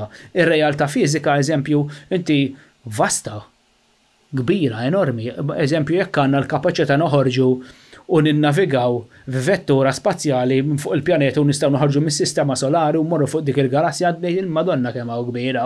Ikbar minn hekk. U mhux tanġibli, mhux materjali. Hija ta' realtà oħra. Issa tħalt ħafna iktar deep jiena. Issa d-darba l-oħra meta jgħidlek jiena mirror image tal-dimensjoni fiżika. L-astrali kollox li tara hawnhekk, tara hemmhekk. Aħna nistgħu nipproġettaw ruħna fl-istudio ta' Science Podcast hemmhekk. Fl-astral. Differenti l-ħaġa. X'jiġifieri differenti? L-istess ħaġa. Għalija rajta differenti, Ifhimni l-esperjenzi ta' kulħadd huma differenti, però l-astral ma jinbidilx għal kulħadd. Inti l-esperjenza li se jkollok differenti għal-mod tal-kelma, jekk inti mort Paċeville. Paċeville ma nbidilx għalik. U kellek esperjenza, jiena mort Paċeville l-istess baqa' u kelli esperjenza oħra. Ma nistax nifhem ġifieri kif in-nies jgħidu li jimxu. Jien ma stax. X'jiġifieri timxi? Ma qas nispjega, qas jien ma naf nispjega, jiena sa fejn naf hekk ara għaddej qisni ruħ, qas biss naf x'inhu eżatt. Jien ma nigwitax lili nnifsi. Tieni darba imxejt ftit żgħira imma awtomatika kienet il-ħaġa u kelli dik il-bed Ekku, jiena s'issa sem wasalt ukoll.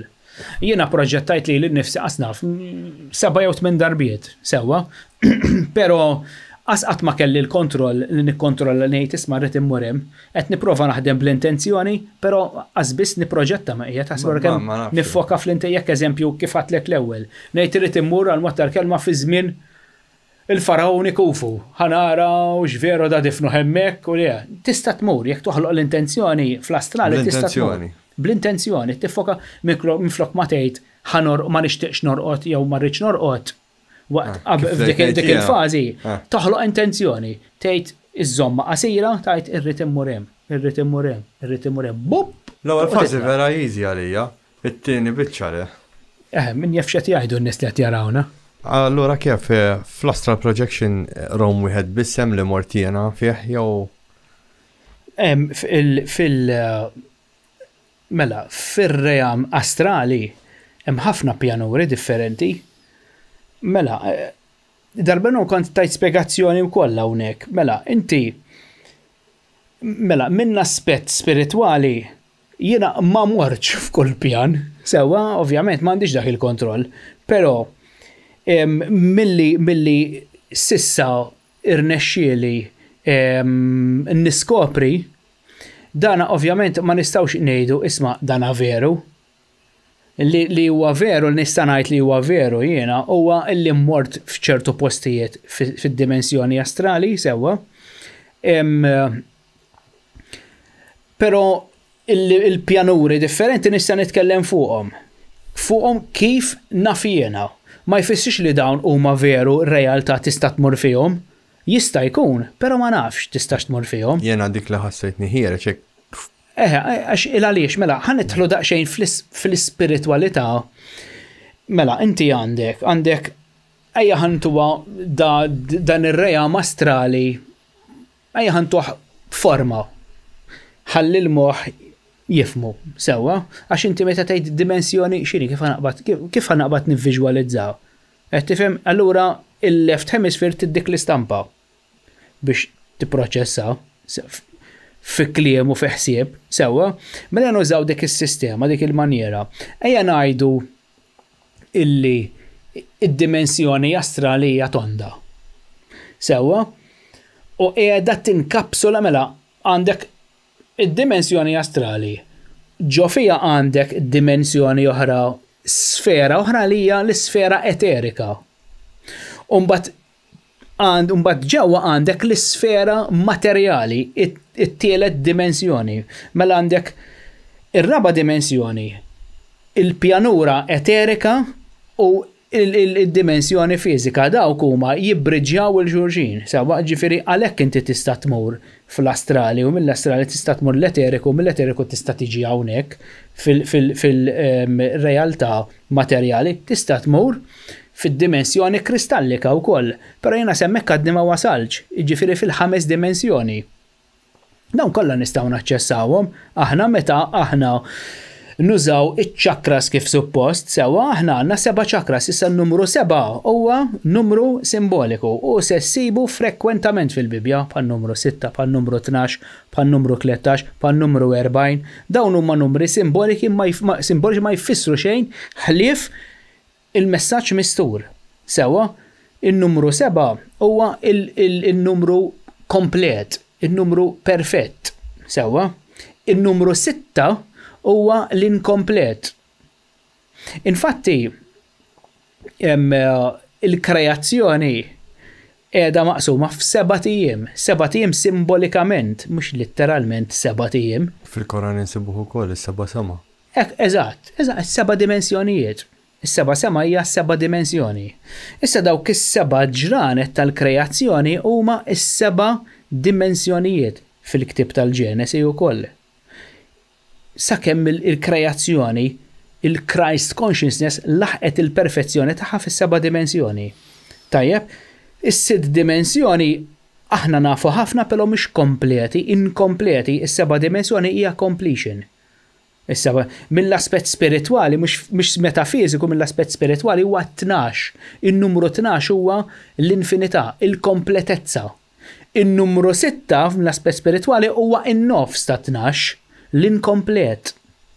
Sewa, it-12 huwa l-komplet, is-6 huwa l-inkomplet bil-aspett simboliku spiritwali, metafiżiku l-aspett simboliku metafiżiku huwa n-numru 7. Fl-ispiritwali huwa 12.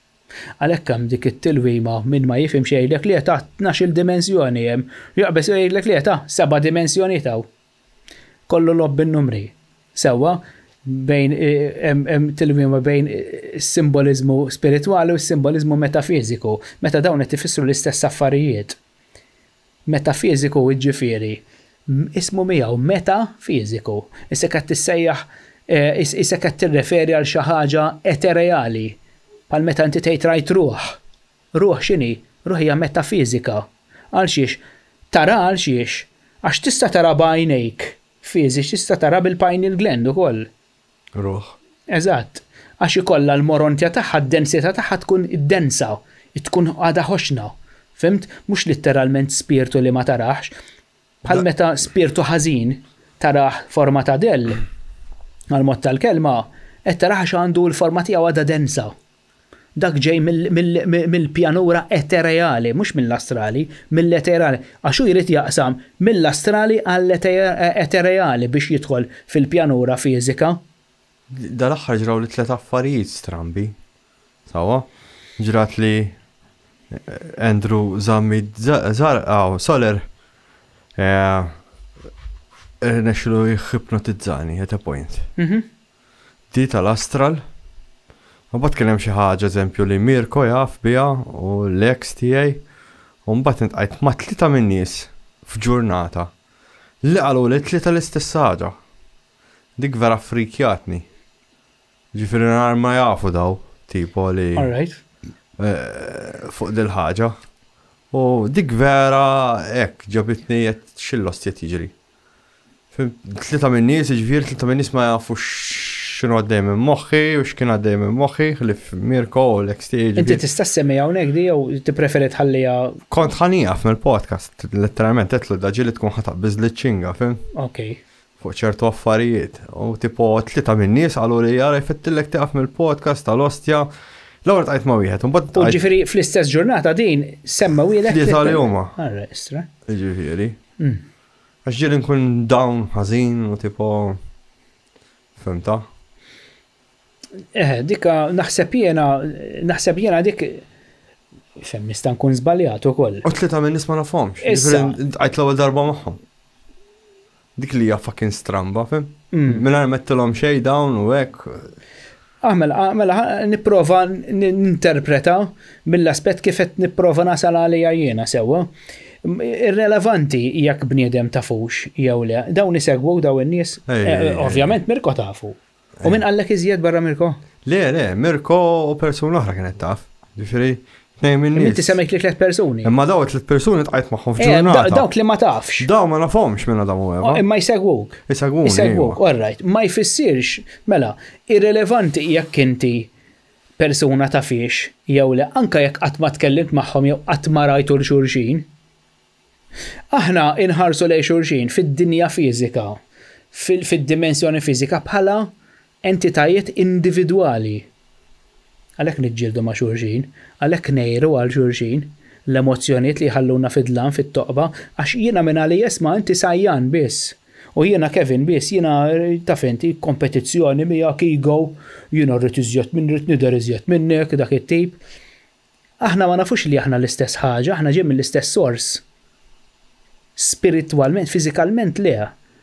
Fiżikalment meta nħarsu lejn xulxin, veru ġejm l-istess sors mill-art. Aħna ġejjin regeneration mill-art li nieklu aħna nerġgħu marru lura fl-art, dust to dust. Meta provajt infiem di l-Riki, jena eżempju li immaġina hemm żewġ feeds għaddejjin, żewġ live streams, waħda hija live stream hija realtà u l-oħra hija l-kuxjenza qed jinterrektjaw flimkien, però di m'għandix imponi ta' fuq di u di m'għandix imponi ta' fuq l-oħra. Eżatt. Tipo qed nifhem x'qed tgħid. Le, mhix hekk, Spjegajta naqra ħjar inti. Aħna meta nħarsu lejn xulxin biex nikkompetu ma' xulxin biex jiena nuri kemm naf iżjed minnek, jew kemm jien aħjar minnek, jew kemm jien kapaċi iżjed minnek, dik hija s-sens l-Adam consciousness, is-sens il-bestja, l-annimalesk. Sewwa, ħanidħlu daqsxejn f'mitoloġija. 666 the number of the beast. Għax aħna għadna fil-ġungla. Alright. Ħana la fakkarni fija, mela ħan minflok fil-Kristjaneżmu u fil-Bibja ħammorru mitoloġija pagana. Mela hemm dik il-mitoloġija partikolari ta' Theseus u il-Minotaurus. Meta daw skont din il-mitoloġija daħal hemm ġew biex joqtol lil din il-bestja. Illa li darba fis-sena daw kienu jissakrifikaw, ma rridx toħroġ, jissakrifikaw l-isbaħ tfajla verġini tal-belt, ġok Knossos, sewwa, Kreta. U da kienet il-prinċipessa kienet sa tiġi sakrifikata, sewwa, u ovvjament dan Theseus mar biex iżalva. Però metafizikament dik hija ovvjament mhix storja veru. Issa n-nies ta' dak iż-żmien wara li ġiet inventata din l-istorja, jien naf wara 100 sena u hekk nies li ma kinux jeżistu fi żmien li kitbuha di, jgħidu l-allo ta' 100 sena ilu kien hawn monstru kien jeġġu dak il-labirint, qed tifhem kif ngħidu llum eżempju. Il-avvenimenti bibliċi veru ġraw ta' kontement li ma fejn taf, ma tafx. Kolla avvenimenti simboliċi. Allura daw kienu jħarsu lejhom kif il-Kristjani jew inkella il-Musulmani jħarsu lejn il-ġrajiet bibliċi, koraniċi u hekk. Però din hija storja illi qed tissimbolizza qiegħda tipproġetta il-fatturi fizjonomi tal-ġisem stess u qiegħda tikkonċentra il-fok tagħha fuq il-moħħ. Inti meta bniedem jintilef vizzju, x'jiġri mhux jintilef labirint ma jistax isib it-triq lura barra, intlift hemm ġew, ma nistax noħroġ. Għandek is-saqf miftuħ imma l-ħitan imkaħlin u għolin. Ma nistax noħroġ minn hemm ġew jiena, ma nistax. Intlift hemm ġew. Sewwa, mela is-Salvatur irid jidħol għalik. Issa minn dan l-aspett daw mhux ħajjedu l-Christ consciousness, il-pagani, għalkemm mill-aspett tal-vant kien diġà jeżisti, sewwa. Però l-Griegi għalkemm mbagħad għandhom mistiċiżmu ieħor tajjeb ħafna, sewwa, li huwa tista' tgħid paragon ma' elementi simboliċi gnostiċi u elementi simboliċi ezoteriċi kristjani, ermetiċi, pagani ta' kull nazzjon, jekk taqbad taqadhom kollha dawn se taqbad taqgħod l-erf kollu jinnaf tad-dinja u tgħid dawn kif kienu jiktbu dawn l-affarijiet 6,000 sena ilu. Mela veru kien hawn ċiviltajiet b'moħħ u b'konoxxenza li s'issa nafuha. Le, tibda ssib dawn is-simboli mistura fi skritturi 4,000 sena kellhom dik it-tip ta' mentalità dak iż-żmien, jew inkella jibdew jispjegawlek fuq il-ġisem, x'hemm ġol ġisem, x'inhu kapaċi jagħmel il-ġisem. Illallu kemm kienu bravi dawn in-nies, illum PhD sal-lum għadhom ma jistgħux jifhmu kemm il-Bibja u waqqas il-letteraturi pagani. Jgħidulek daw leġendi pagani mhux fantażija. Kif fantażija? Għandek kollox misturġo fihom. M'intix tifhimha mint. Għax bl-edukazzjoni kollha, bit-technical know-how, bil-professuri kollha għandna, s'issa għadna ma skoprejniex kif bnew il-piramida, kif għamlu hekk, kif dawn kienu nies eċċellenti. Imma kif tkellimtu intkom inti u David Patch fil-podcast li kellkom ta' David Patch, dawn iċ-ċiviltajiet sparixxew kien hemm breakaways fejn marru daw. Fejn marru daw. Mhix ixġew dawn l-idejat impressjonanti sal-aħħar kif minn fejn ġiethom din l-idea jibnu dik it-tip ta' struttura u għaliex bnew hekk. Għaliex bnew b'dak it-tip ta' ġebel 2.5 tan kull ġebla. Żomna, u qed ninsew ħaġa aħna. Biżna fuq xi ħaġa oħra imma. L-tempji li hemm illum fil-Greċja huma mibnijin fuq pedamenti ta' tempji iktar antiki. Apparti minn hekk jekk taqbadhom u tixbet lajn ħassib li qegħdin kollha in sync dritt qegħdin kollha. Jew ma tafx di. Le. Qegħdin kollha dritt sewwa, kollha in line qegħdin. Li hija impossibbli. Għax inti jrid ikollok aerial view biex tagħmel għad il-biċċa tax-xogħol. Ma tistax tagħmel għax inti għandek il-muntanji, għandek il-kerviċer tad-dinja. Għandek ħafna ostakli. Mela dawn qegħdin kollha online. Għalhekk jiena kont ngħidlek li Atlantis hija 9 kingdoms, jiġifieri kienet 9 postijiet u Atlantis hija d-dinja. U jiena għalija l-aljeni u l-UFOs li naraw ġara katastrofi kbira fid-dinja fejn inqeret kważi kollox u ħafna mill-materja ntilfet u ħafna mit-teknoloġija ntilfet u ħafna mill-affarijiet intilfu u daw telqu minn fuq din id-dinja u marru fuq outpost jew fil-baħar stess għax fil-baħar jħatmur fil-qiegħ ħafna mhux ħajaffettwa daqskemm qed jaffettwa fil-wiċċ u mbagħad again jekk ħatmur fuq outpost inti tkun immjun għall-affarijiet li tiġru fuq id-dinja, imma xorta jgħid fuq outpost viċin u qed tasserva x'inhu jiġri fid-dinja. Issa t-teorija hi li xi 75,000 sena ilu ġara dil-katastrofi, fim? L-Eġizzjani kienu diġà in place, ġifieri qed x'qed ngħidu, ġifieri diġà kien hemm xi ħaġa mill-Eġizzjani fejn ħallew skrittura u affarijiet oħra.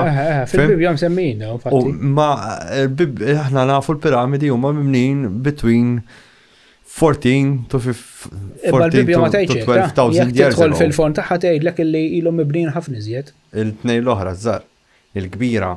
Tlieta l-huma, it-trio. Iktar it-trinità le mhux hekk. Jiena l-Sphinx hemm waħda telqet minnhom. Hemm kien tnejn Sphinx, inti dejjem ikollok tnejn Sphinx. Kif hemm waħda? Ekku. Ġifieri l-affarijiet illum il-ġurnata fajnejja jagħmlu sens imma mek noqgħod nispjega lil nies oħra jgħidu dax iż-żoppet. Imma ma jafux li nafu jien u daqshekk. Mhix hekk, le eżatt. Imma daw tal-Greċja ġifieri bħal mettejt inti isemmu affarijiet teknoloġiċi bħal pereżempju dik il-kokka intelligenti li hija mekkanika. Ma jisemmux li hija ħajja, jisemmu li hija mekkanika men u twassal il-messaġġi. X'il-ostja. Jew kellha bħal dak l-ilma li joħloq hologram minnu x'il-ostja jgħidulu tal-Greċja wkoll issibu. Mela daw kellhom xi mekkaniżmu xi ħaġa li kienet liquefied li di qed toħloq projection minn ġol likwidu. Allora qed tikkomunika ma' xi entità barra minn din id-dinja jew xi ħaġa oħra teknoloġija li hija. Jiġifieri hawn kien hemm xi reminiscences ta' teknoloġija li baqgħet hawnhekk u mbagħad jien naf telqet Fimċirrit nejlek, hemm ħafna aspetti tagħha dil-ħaġa. Imma kollox huwa intertwined mal-kuxjenza wkoll. Għax inti qed ituk breadcrumbs isma' tagħmilx hekk, jekk u il-fenomenu jażel ukoll jarbel kif, eżempju, inti tittina l-informazzjoni, jien jagħtawek ħloq del-podcast kemm mirko wara l-kwintiet miġnun daqsi li qed jagħmel l-editing, fim? Jiġifieri kollox huwa konness ma' xulxin, jiġifieri daħħa jieħdok ġo postijiet fejn iriedek hu mhux fejn trid inti. Eżatt. Eżempju, llum il-ġurnata I'm more humble minn 3 xhur ilu, jiġifieri. Għax tani daqqa, sammarni. Kemmen bravo, men. Jena biex nitkellem miegħek ħafna. U bravo nitgħallem. Mhix hekk ovvjament. Però meta persuna jitfa' l-armi mal-art, meta tnajt jitfa' l-armi mal-art, inti l-armi m'għandek bżonnhom fil-verità. Meta tajt għandi bżonn l-armi għax għandek l-edewwa, mhux qed nirreferi għall-edewwa nies, għax qed tibża minnek innifsek li qed tagħmel ħsara lilek innifsek, meta tpoġġi l-armi mal-art tiġi jumli. Għal xiex? Għax inti literalment m'għandekx minn xiex tibża.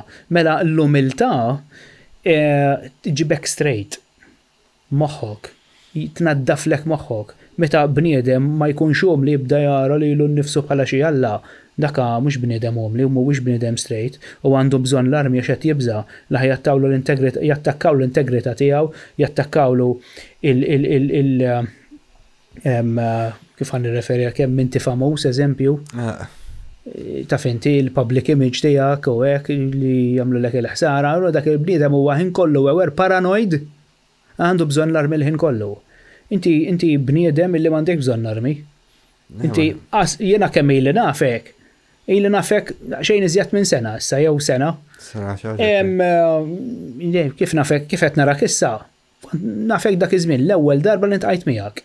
Sewwa, ġifieri mhux qed ngħidlek. Għax veru. Qatt murejt ma mort id-dar u għax meta ssir taf il xi ħadd eżempju u jieħu l-konfidenza miegħek. Tibda taraħ tgħid tossjal kemm hu differenti mill-ewwel darba li ntqajt miegħu dan. Meta jieħu l-konfidenza bniedem iġib ruħu b'dak il-mod. Mela minn dak l-aspett ġifieri dan bniedem naqafalt. Qed jagħmel l-image tiegħu biex jagħmel impressjoni fil-bidu. Tgħid tossjan fil-bidu tgħid kemm hu bravu, intelligenti, kemm hu hekk. U mat-tieni darba jibda jieħu l-konfidenza. Sewwa tgħid dan fals.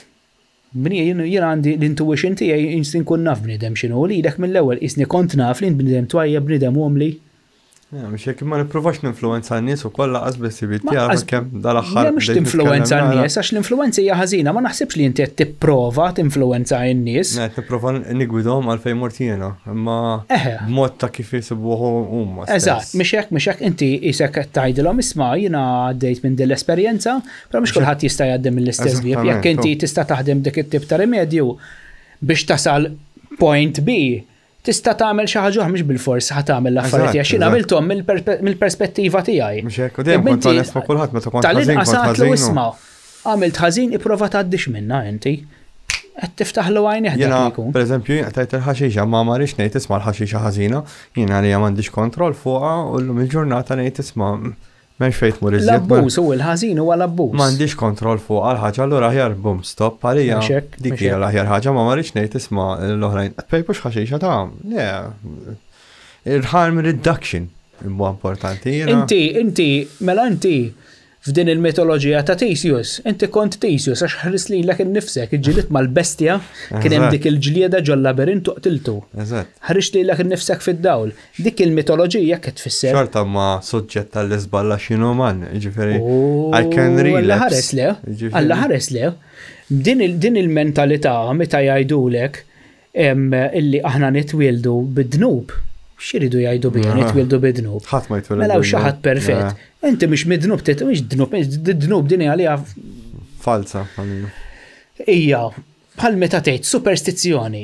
Xi dnub jeżisti. Hemm l-iżball u m'hemmx żball. Jekk inti għamilx mill-iżball ħasra titgħallem kif qed toqgħod tgħid li għamil dnub. Xi dnub hu? Kollox żball, il-ħażin hija hemm biex tagħmlu biex titgħallem minnu. Bħal din tas-siġra biex Adam u Eva ma jaqtawx mill-frotta. Alla qallhom. Simbolikament, ara ma taqtawx minna ta' Ma qallhomx ma tistawx tieħdux minna x'tmutu. Tinqabdet u ħadet minna għal xiex. Jiena il-liġi tgħidli toqtolx. Però ma tgħidlix ma tistax toqtol.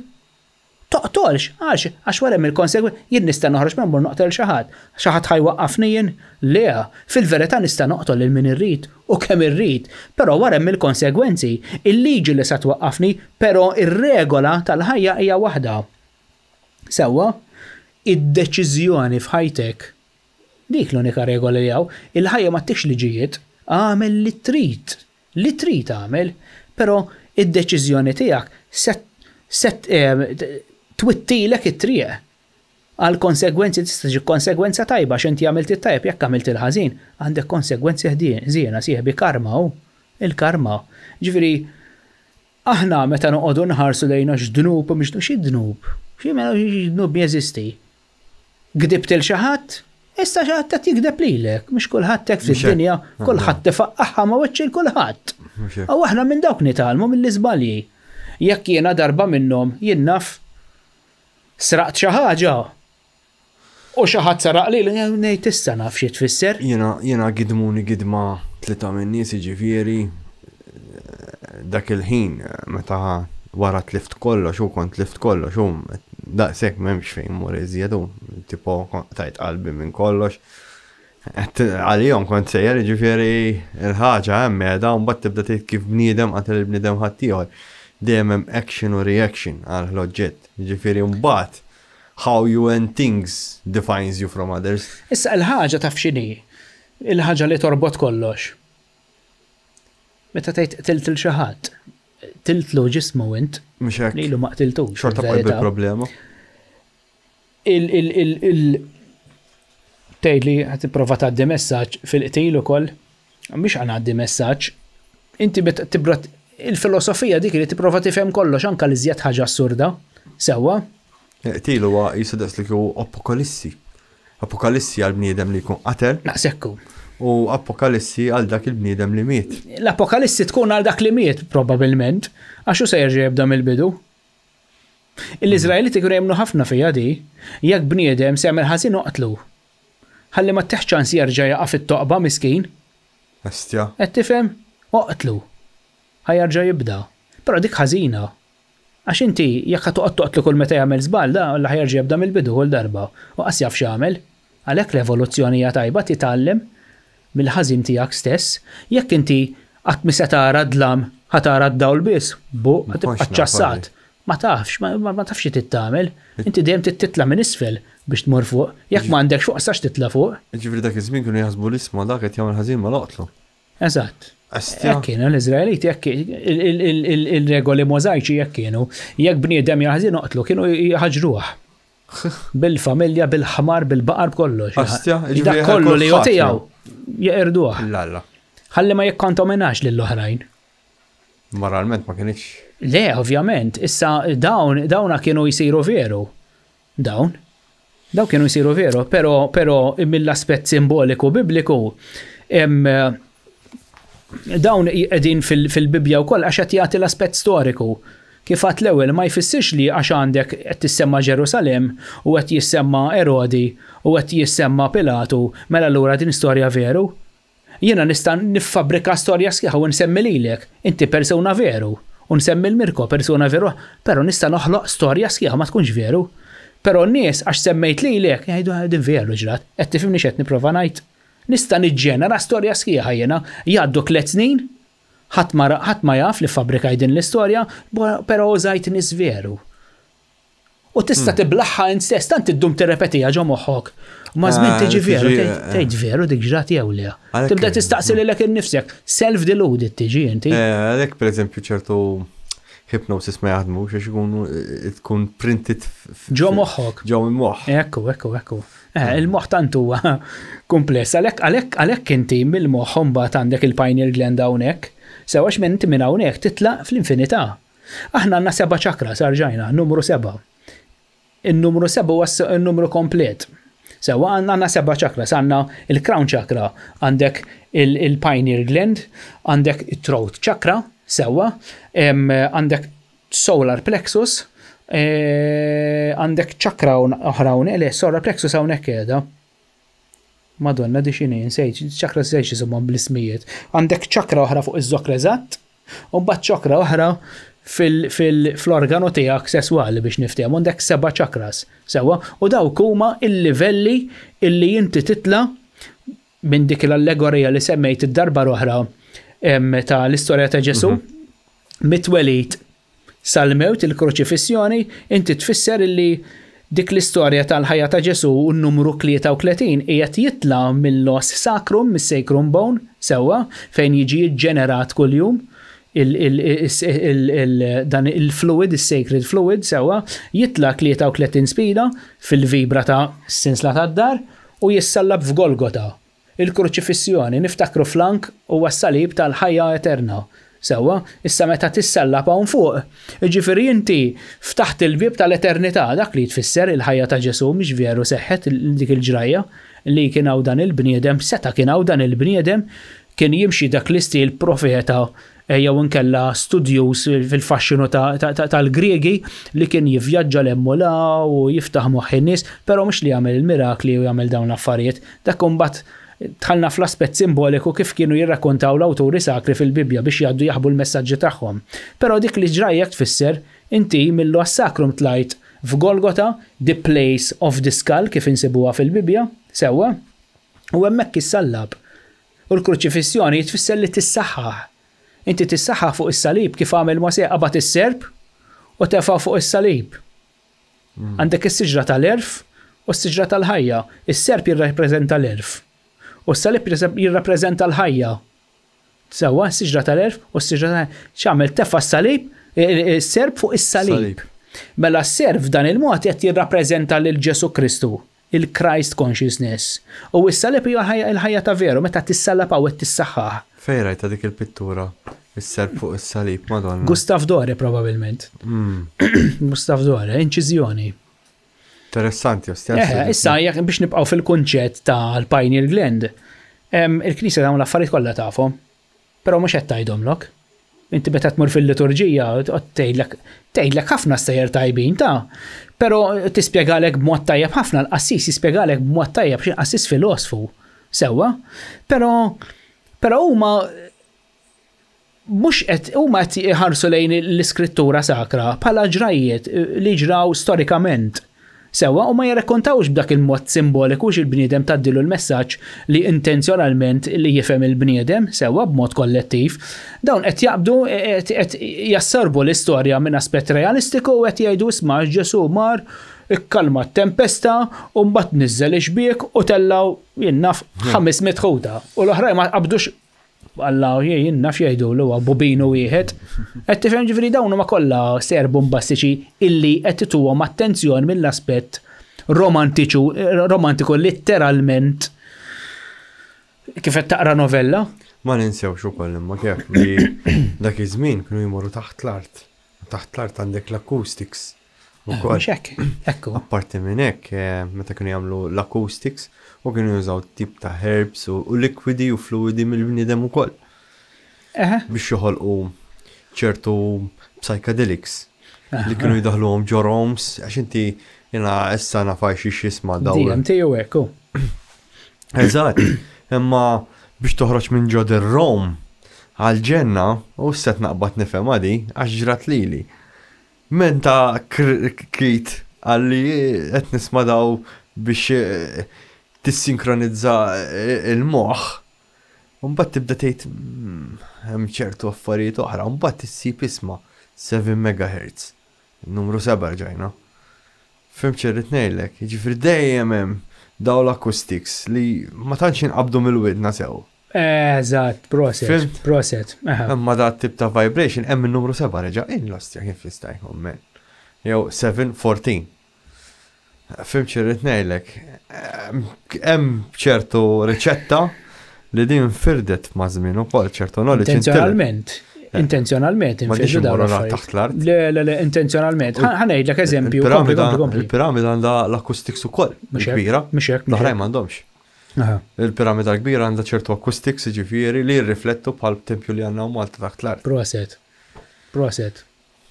Ifhem, dawn iċ-ċrieki u l-fratellanzi sigreti, sewwa, kulħadd jaf bihom. X'jingħat hemm ġew ma jafux. Kollha jafu bihom dawn il-messaġġi simboliċi u l-Knisja Kattolika mhijiex eċċezzjoni. Eżempju, inti meta tidħol fil-Knisja x'tagħmel? Idbil subajk ġol ilma u tagħmel is-sinjal tas-salib hawn. Is-sinjal tas-salib hawn tagħmlu. Għal xiex tagħmlu ma tagħmlu ġew. Għal xiex tagħmel is-sinjal tas-salib għax issallab fuq Ġesu, is-simboliżmu hemm qiegħed. Ħantija iżjed saħħa di. Mela Ġesu fejn issallab? Fuq Golgota bejn żewġ ħallilin. Il-ħallil tajjeb u l-ħallil il-ħażin.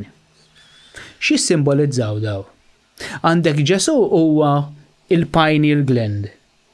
Għandek il-ħallil il-ħażin ġesmas minn għalija ġesmas li jirrappreżenta il-left hemisphere dik li tixbdek l-isfel il-ħin kollu.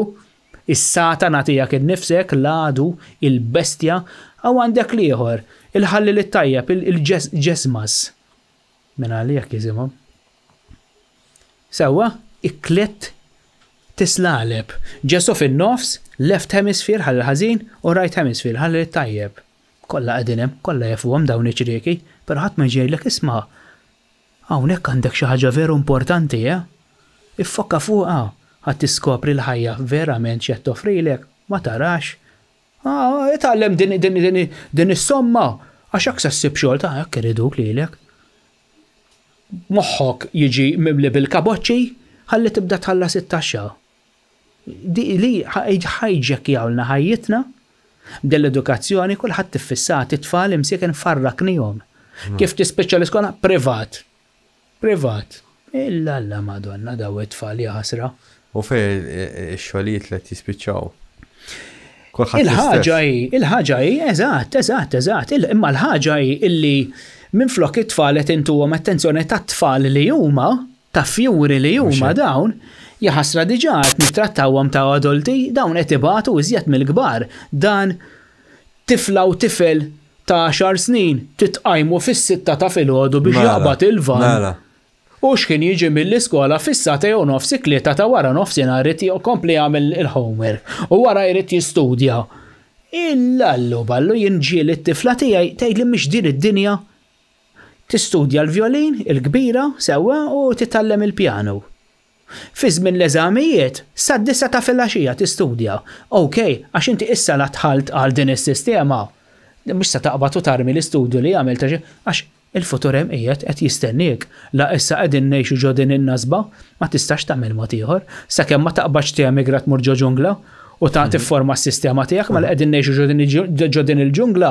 M'hemmx mod ieħor, tittisfen maż-żifna, mad-diska li jdoqqolek. ċertu affarijiet importanti bħal tobba affarijiet oħra. Ejwa, ovvjament. Ma tix tarmi kollox hu. ċertu sistemi. Is-sistema hija is-sistema tajba, però qed jużawha b'mod ħażin. Eżatt, dik. Hija għadda tajba jekk din hija għadda tajba se tagħmel ġid biha, però tista' tuża biex tagħmel ħsara wkoll. Biex tista' żżomm kollox stagnet, u kif qed tgħid inti tista' tagħmel ħsara billi żżomm kollox stagnet u ma tistax tifrex iżjed. Eżatt. Postijiet oħra. Pereżempju hawn Malta ma nafx kif m'għandniex fuq dan hawn parapsychology. M'għandniex hawn Malta parapsychology. Jekk toqgħod tara, min jistudja parapsychology hawn Malta, l-aħħar imorru jgħidu ħaniftħu sezzjoni tal-parapsychology għax min jaf kemm jaqalgħu edukazzjoni mant l-oħrajn. Mela. Għawek għas, li ma jkunx David xjenzata għawek jiġu jitkellem mi. Ħadd ma jiġi jitkellem u stidinna xjenzati ta' biex jiġu għawek u nis tal-knisja u affarijiet oħra ma jiġux. Ma jiġux. L-ħaġa jew jibżaw li jikkonfrontaw lili. Le, ma naħsibx ta' jena, naħseb jena il-fatt li huma jkollhom karriera stabilita jinnaf jew l-università jew l-isptar. Allura huma ma jkunux huma jżommu dik iċ-ċertu pride waħda sewwa illi għax jiena niffurma parti minn din l-università, allura għalihom jekk se tmur f'podcast illi umilment jistiednu lil kulħadd. M'hemmx differenza bejn avukat u bejn ġardinar għalik hekk narak jiena bniedem li jekk tħares jiena nara l-kulħadd l-istess. Jien ma tagħmilx differenza bejn avukat u kien nies ta' triq. Jiena b'xejn bniedem. jekk ikun dak il-bniedem. Imma mekk ħarsu Jekk lejha. dak il-bniedem huwa razzist, jekk ma jinteressanix jiena nieħu intervju kulħadd das li hu kulħadd uman. Dik hija l-umanità. Dik hija l-umanità, però huma ma jarawx hekk. Ne ma jarawix hekk. Huma jżommu l-praj tagħhom, jżommu r-rank tagħhom jgħidulek ma tarax jiena ħammur f'dik il-podcast. Għaliex le. Inċed taħseb li jien skużi. Veru? Ekku, jien hekk inħares lejha. Jien bħal ma dejjemet jiena nieħu intervju kulħadd anki x-xitan kien bżonn. Mela, ħankomplu daqsxejn fuq is-simbolizmu issa. Illa lix ma rridux intawlu, ma nafx jien jekk tidu nkomplu nistgħu nkomplu. The Four Horsemen. Dik hija faċli. Dak huma l-emozzjonijiet. L-emozzjonijiet dawn. Isibuh fl-Apokalissi. L-Apokalissi ma ħanajdlek, l-Apokalissi. Dik hija faċli ħafna l-avveniment, l-simbolizmu. Għandek l-emozzjonijiet, għandek l-abjat huwa tajjeb, għandek l-iswed huwa l-ħażin, għandek l-aħmar huwa l-emozzjoni, il-height in the emotion u li ħorx kien bħalissa. Abjad, iswed, kannella u jisu gris. Lex kannella? Mela. Abjad, iswed. L-aħmar jiġi kannella. Aħmar il-ħajt, aħmar l-emozzjoni. Il-kannella. Sewa, mhix daqshekk importanti din. Għax tantem allegoriji. Pinġejta ma. Ejwa rajta. Tantem allegoriji fil-Apokalissi, eżempju jinnaf. Ħaniprofa niftakar koċ simbolizmu fil-ktib tal-Apokalissi. Ovvjament, issa ħanitkellmu fuq l-Apokalissi. Mela, għandek il-Ġwanni, illi jgħidulu l-awtur tal-Evanġelju ta' San Ġwan u l-istess kien l-awtur tal-ktib tal-Apokalissi. Sewa, mela ħanitilqu minn dan il-punt l-ewwel. Apokalissi, kif bdejna fil-bidu, ġejja mill-verb Grek apokalipsis. Sewa, illi minna nifisa aħna qed norbtuha ma' konnotazzjoni katastrofika. L-aħħar tad-dinja, gwerer, ġlied, diżastru fl-umanità u dawn ir-reliġjużi qed jorbtu ħafna fuq din il-teorija għax qed ngħaddu minn ħafna tgerfix bħalissa żewwa preżenti fejn qatt ma kienx hawn tgerfix fid-dinja. Fejn qatt ma kienx hawn gwerer u mart u taffiċ u ġlied biex kull fażi fl-istorja tad-dinja dejjem kien fejn kien hemm il-bniedem hemm it-taffiċ. Sewwa issa. ċo diżastri naturali. Disastri naturali, dik hija d-dinja u qed tagħmel l-evoluzzjoni tad-dinja u ċ-ċiklu tagħha ġifieri. Ġifieri dawn huma affarijiet normali. Anke di tat-temperatura tiela t-temperatura. Xar snin ilu. Jekk ma kienx taqbes fewwissu il-35 grad, tgħidha mhix sajf hawn Malta, għax hawn Malta dik in-natura ta' Malta. Imma l-problema il-kesħa l-problema, fil-kesħa ma jikber xejn. Ejju ma mista tagħmel xejn. Iżin jekk tiksaħ id-dinja l-erdaħ. Le dik ħażin ħafna nibża minna ħafna jiena. Ħafna nibża minna. L-estrem nibża minnu. Jekk sħana estrema, ovvjament ħażina ħafna imut kulħadd. Kesħa estrema ħażina għax imut kulħadd, sewwa it-tnejn huma ħżiena. Però ma nistgħu nagħmlu xejn aħna. Issa qed norbtu ħafna il-kelma apokaliptika ma' xi katastrofi. Il-kelma mela jekk naqbdu daqsxejn qed jiġini l-kalendarju tal-Olmek f'moħħi. Dak li qed jgħidu l-kalendarju tal-Maja, dak mhux tal-Maja, dak tal-Olmek. Tal-Olmek, dak ta' qabel il-Maja. Dak il-kalendarju tal-Olmek. Dak kienu flimkien mal-Maja. Ma kienux flimkien. Dal-aħħar skoprew li kienu 5000 sen ilu. Kienu jgħixu side by side. Le. Iwa, sabu l-evidenza li at one point daw kienu iktar teknoloġiċi l-Olmek kienu Eġizzjani. Infirxu. Le purament Eġizzjani. L-Olmek. Meta tinsemmu l-Maja, ħat immorru isu 500 sen ilu. Jiena tisbeħ 5000 sena ilu. Le, da, mill-lider kienet hemm xi Olmek hemmhekk. Sawa, fejn kienu jgħixu flimkien mal-Maja. Kienu ħafna tribujiet ta'. Ejja, ma x'aktarx kienu jgħixu flimkien, kienu ħafna iktar. Kien hemm l-Inkas. L-Aztek, ejwa, l-Aztek kien stat militari jisu Russja. U jekk toqgħod tinnota r-Russja terġa' tadatta dik is-sistema li kienu qed jużaw l-Aztek. L-Aztek kienu tribu qawwija ħafna, pero biex jiena ma rridx nidħol fi tribujiet Amerikani. Li rid ngħidlek Storja darb'oħra. naqbad il-kalendarju tal-Olmek sewwa, issa dan pinġew ħażin. Kien hemm tnejn ma kalendari. Dak il-kalendarju l-famuż illi fit-2012. Tal-Baktums u liħor. Tal-Baktums. Illi da, ovvjament, kien hemm nies li bdew jimpalaw li kbar, min kiteb xi ktieb fuq katastrofi li seħsir fit-2012. Films, qed ġifri dan użawh bħala means biex jagħmlu li kbar. Infatti jirnexxiedi, però l-aħħar tad-dinja ma waslitx għax din hija misinterpretazzjoni oħra tal-bniedem kif iħobb jagħmel minn daqshekk jagħmilha daqshekk u din qatt ma sew mbagħad wara nindunaw. Għawadna, ma ġara xejn. X'kien dak il-kalendarju qed jgħid? Ħajja ġdida, regeneration, recycling. Mela aħna anka meta mmutu hekk jiġri, recycle. Għalhekk aħna ngħixu għal dejjem il-ġisem leha. Il-ġisem jispiċċa taħt l-art, jikluh id-dut, min jaf jerġa' jiġi, ikkakku klem, tiġi daqsxejn tiġi demel, tassorbik is-siġra, ċiklu ieħor mis-siġra tiġi werqa terġa' tinxef jiġi xi annimal jieklok. ċiklu sħiħ, imma l-ispirtu ma jmut qatalek l-ewwel jiena għatlek il-mewt ma teżistix. L-ewwel konna se nitkellmu daqsxejn fuq il-pjanuri tal-asra li jekk ikollna ħin nitkellmu fuq wkoll. Biex inżomm daqsxejn mal-ħin ukoll.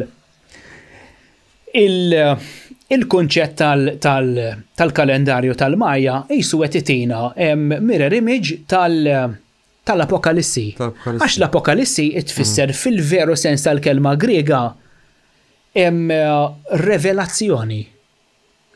Għalhekk infatti dan il-ktieb fil-Bibja jinstab l-aħħar parti tal-Bibja. Għaliex fl-aħħar parti tal-Bibja? Immaġina inti qiegħed tara film, x'tistenna fl-aħħar parti tal-film? Mhix sassir taf kollox kien jiġri fil-film, inti jekk ma tarax l-aħħar parti tal-film, ma rajt xejn mela. Sewwa, jekk inti il-fulkrum tal-ktieb jew tal-film qiegħed fl-aħħar, mela l-aħħar parti hija l-iżjed parti importanti. L-iżjed ma għax hemmhekk se tifhem kollox, tgħid tara naqra dakin illallu. Film skeħ issa għandura għax revelation. Deleted scenes li jkunu jagħmlu. Eżatt. Fl-aħħar ġifieri tal-credits. Kun hemm biċċa parti tkun deleted u jitfgħuha fl-aħħar, tgħid l-ossi tibqa' taraħsa l-aħħar, għalhekk mela ġarek. Mhux hekk, imma l-parti tal-Apokalissi qiegħda fl-aħħar għaliex huwa mhux Apokalissi jismu. L-Apokalissi hija kelma attrajenti sewwa u iżjed meta bl-Ingliż jgħidulek it's a very hija ħafna materjali għax fija mouthful jgħidulek bl-Ingliż. Din il-kelma mouthful, it's a word li mimlija materjali, sewwa materjal. Il-kelma rivelazzjoni minnaħa l-oħra għandha xi ħaġa x'tgħaddilna xi ġifieri għandha xi ħaġa ġifieri hemm xi ħaġa illi hija nieqsa mill-Bibja u ħassiba hawnhekk biss. Mela ħanerġgħu naqgħu fil-kunċett tal-Kristjani u l-Antikristjani. L-Antikristjani qed jgħidu li Alla kien Luċifru illi fetħilna l-bieb sewwa u Alla ħowda it-tuffiħa jew il-frotta Alla xbija sassir taf dak li jafu l-Allat jew li jaf Alla fil-aspett Kristjan sewwa. Però aħna qed nitkellmu fuq is-siġra tal-erf. Mela hija naqbdu s-siġra tal-ħajja li fil-bidu warrabnija u għedna di ma tawwix attenzjoni. Fil-ktieb tal-Apokalissi mhux waħda hemm siġra tal-erf hemm ħafna. Fil-ktieb tal-Ġenesi hemm miktub wara li tkeċċew Adam u Eva mill-ġnien niżel il-kerubim bl-ordni minn Alla biex iħares din is-siġra biex xabla tan-nar iddur hemm. Biex ħadd ma jmissa, xi tfisser di tgħidli żikk. Żikk, da xallaw. Tefa' l-gwardja ma ħadd is-siġra biex ma nsirux bħalu, biex ma nafux li jafu. Dik is-Satanisti u l-Luċiferjani dik qed jaraw. Għax ovvjament ma waslux sal-aħħar, waqfu hemm kienu impazjenti u ma jafux ġara mbagħad, qabdu għalqu l-bieb u konkludew hemm. Fil-ktieb tal-Revelazzjoni hemm simboliżmu illi fl-aħħar mill-aħħar inti se tiġi tifhem il-ktib tal-Bibja kollu għax inti jekk taqbad mill-bidu sal-aħħar is-Salvatur, is-Salvatur, is-Salvatur. L-umanità taqa' fi dnub, waqgħet ġo toqba daħlet ġo labirint, jiġi s-Salvatur isalva. Dejjem l-istess storja però minn kunċetti differenti, dejjem l-istess. Issa hawnhekk sa tkun taf min hu s-Salvatur.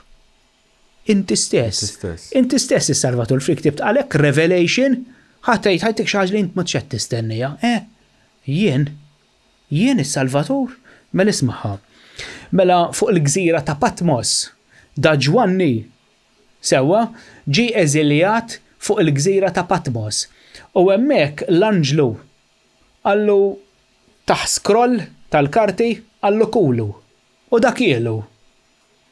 Ir-reliġjużi jgħidulek dik storja veru għax Alla jista' kollox da qabdu kielu l-iskroll. Għallu ġo l-istonku se jkun qares, għallu però ġo ħalqek għallu se jkun ħelu daqs l-għasel. Xi tfisser di? Jekk inti se tisma' xi ħaġa jew inkella ħadd tiddeġerixxi xi ħaġa jien naħduha minn aspett ta' diġerizzjoni jew kif tissejħ il-kelma. Jekk inti se tiġġestja xi ħaġa ġo moħħok illi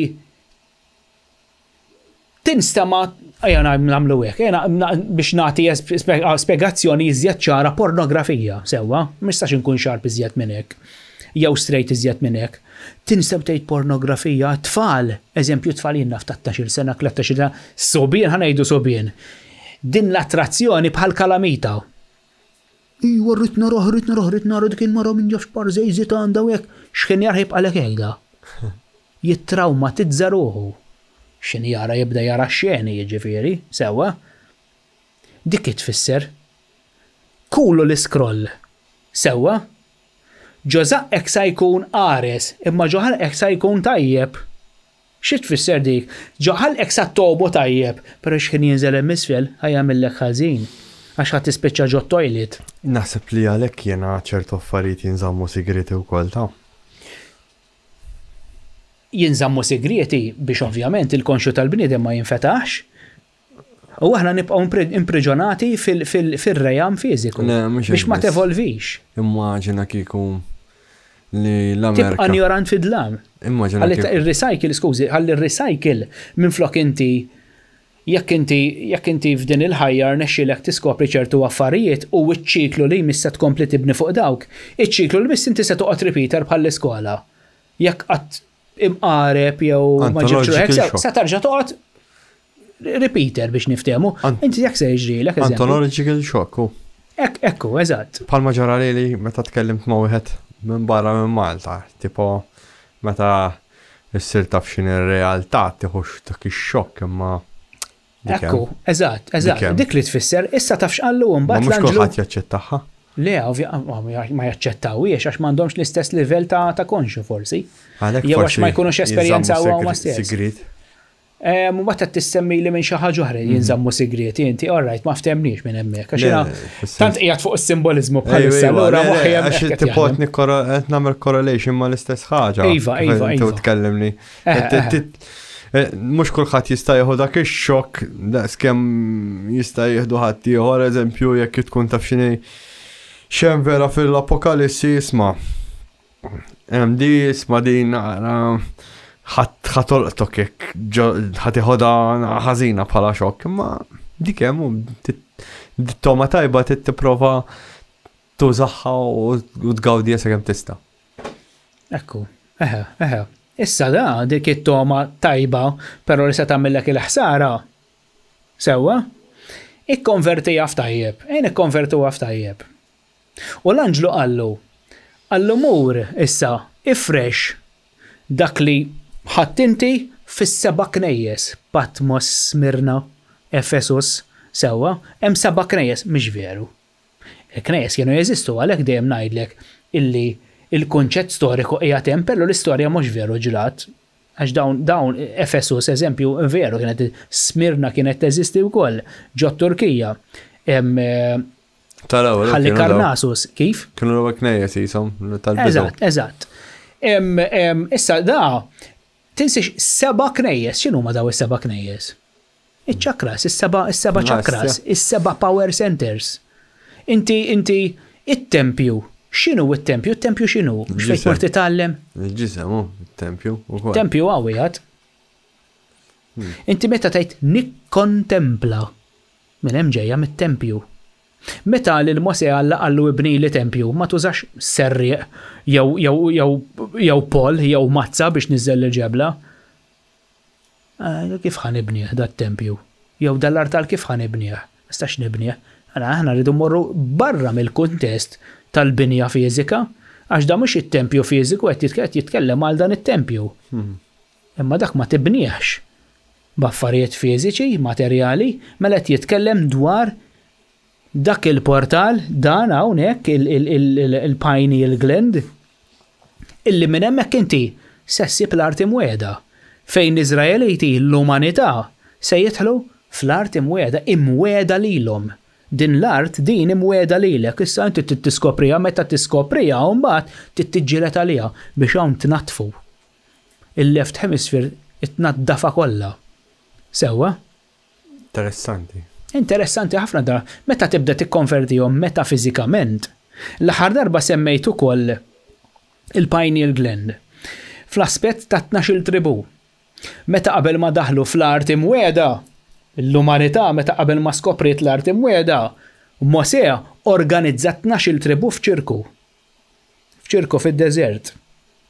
U l-pineal gland fin-nofs l-arka tal-alleanza. Ma jgħidlekx il-pineal gland jgħidlek l-arka tal-alleanza.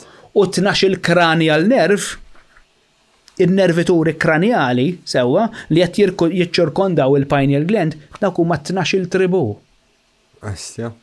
Imma issa l-awtur sakru missejlek isma' dawk nervi jew dika il-pineal gland le kollox moħbi, kollox mistur hemmhekk. Qed dawn is-simboli qed jitkellmu dwar il-ġisem, il-potenzi tal-ġisem. Kemm aħna ħajġekjati minn din is-sistema, kemm aħna ma nafux fil-verità minn aħna. Know thyself and you will know God jew gods jew infinity. Għalhekk eżempju għatlek fil-bidu li aħna il-mewt, l-apokalissi hija l-mewtu. X'inti il-ħajja prezzjuża u jisek qed jieħdok Minn dak l-aspetti il-ħajja għall-mewt, però mhix il-mewt ngħidu hekk il-mewt għax aħna nieħdu il-mewt minn dak il-kunċett li jismaw kif il-mewt daqshekk spiċċa kollox. Il-Kristjani jekk jemnu ħafna minnhom, però il-Kristjani Protestanti li il-Kristjani Kattoliċi iva hekk jemnu, il-Protestanti li hawn ħafna minnhom illi jippratikaw il-metafiżiku Kristjani.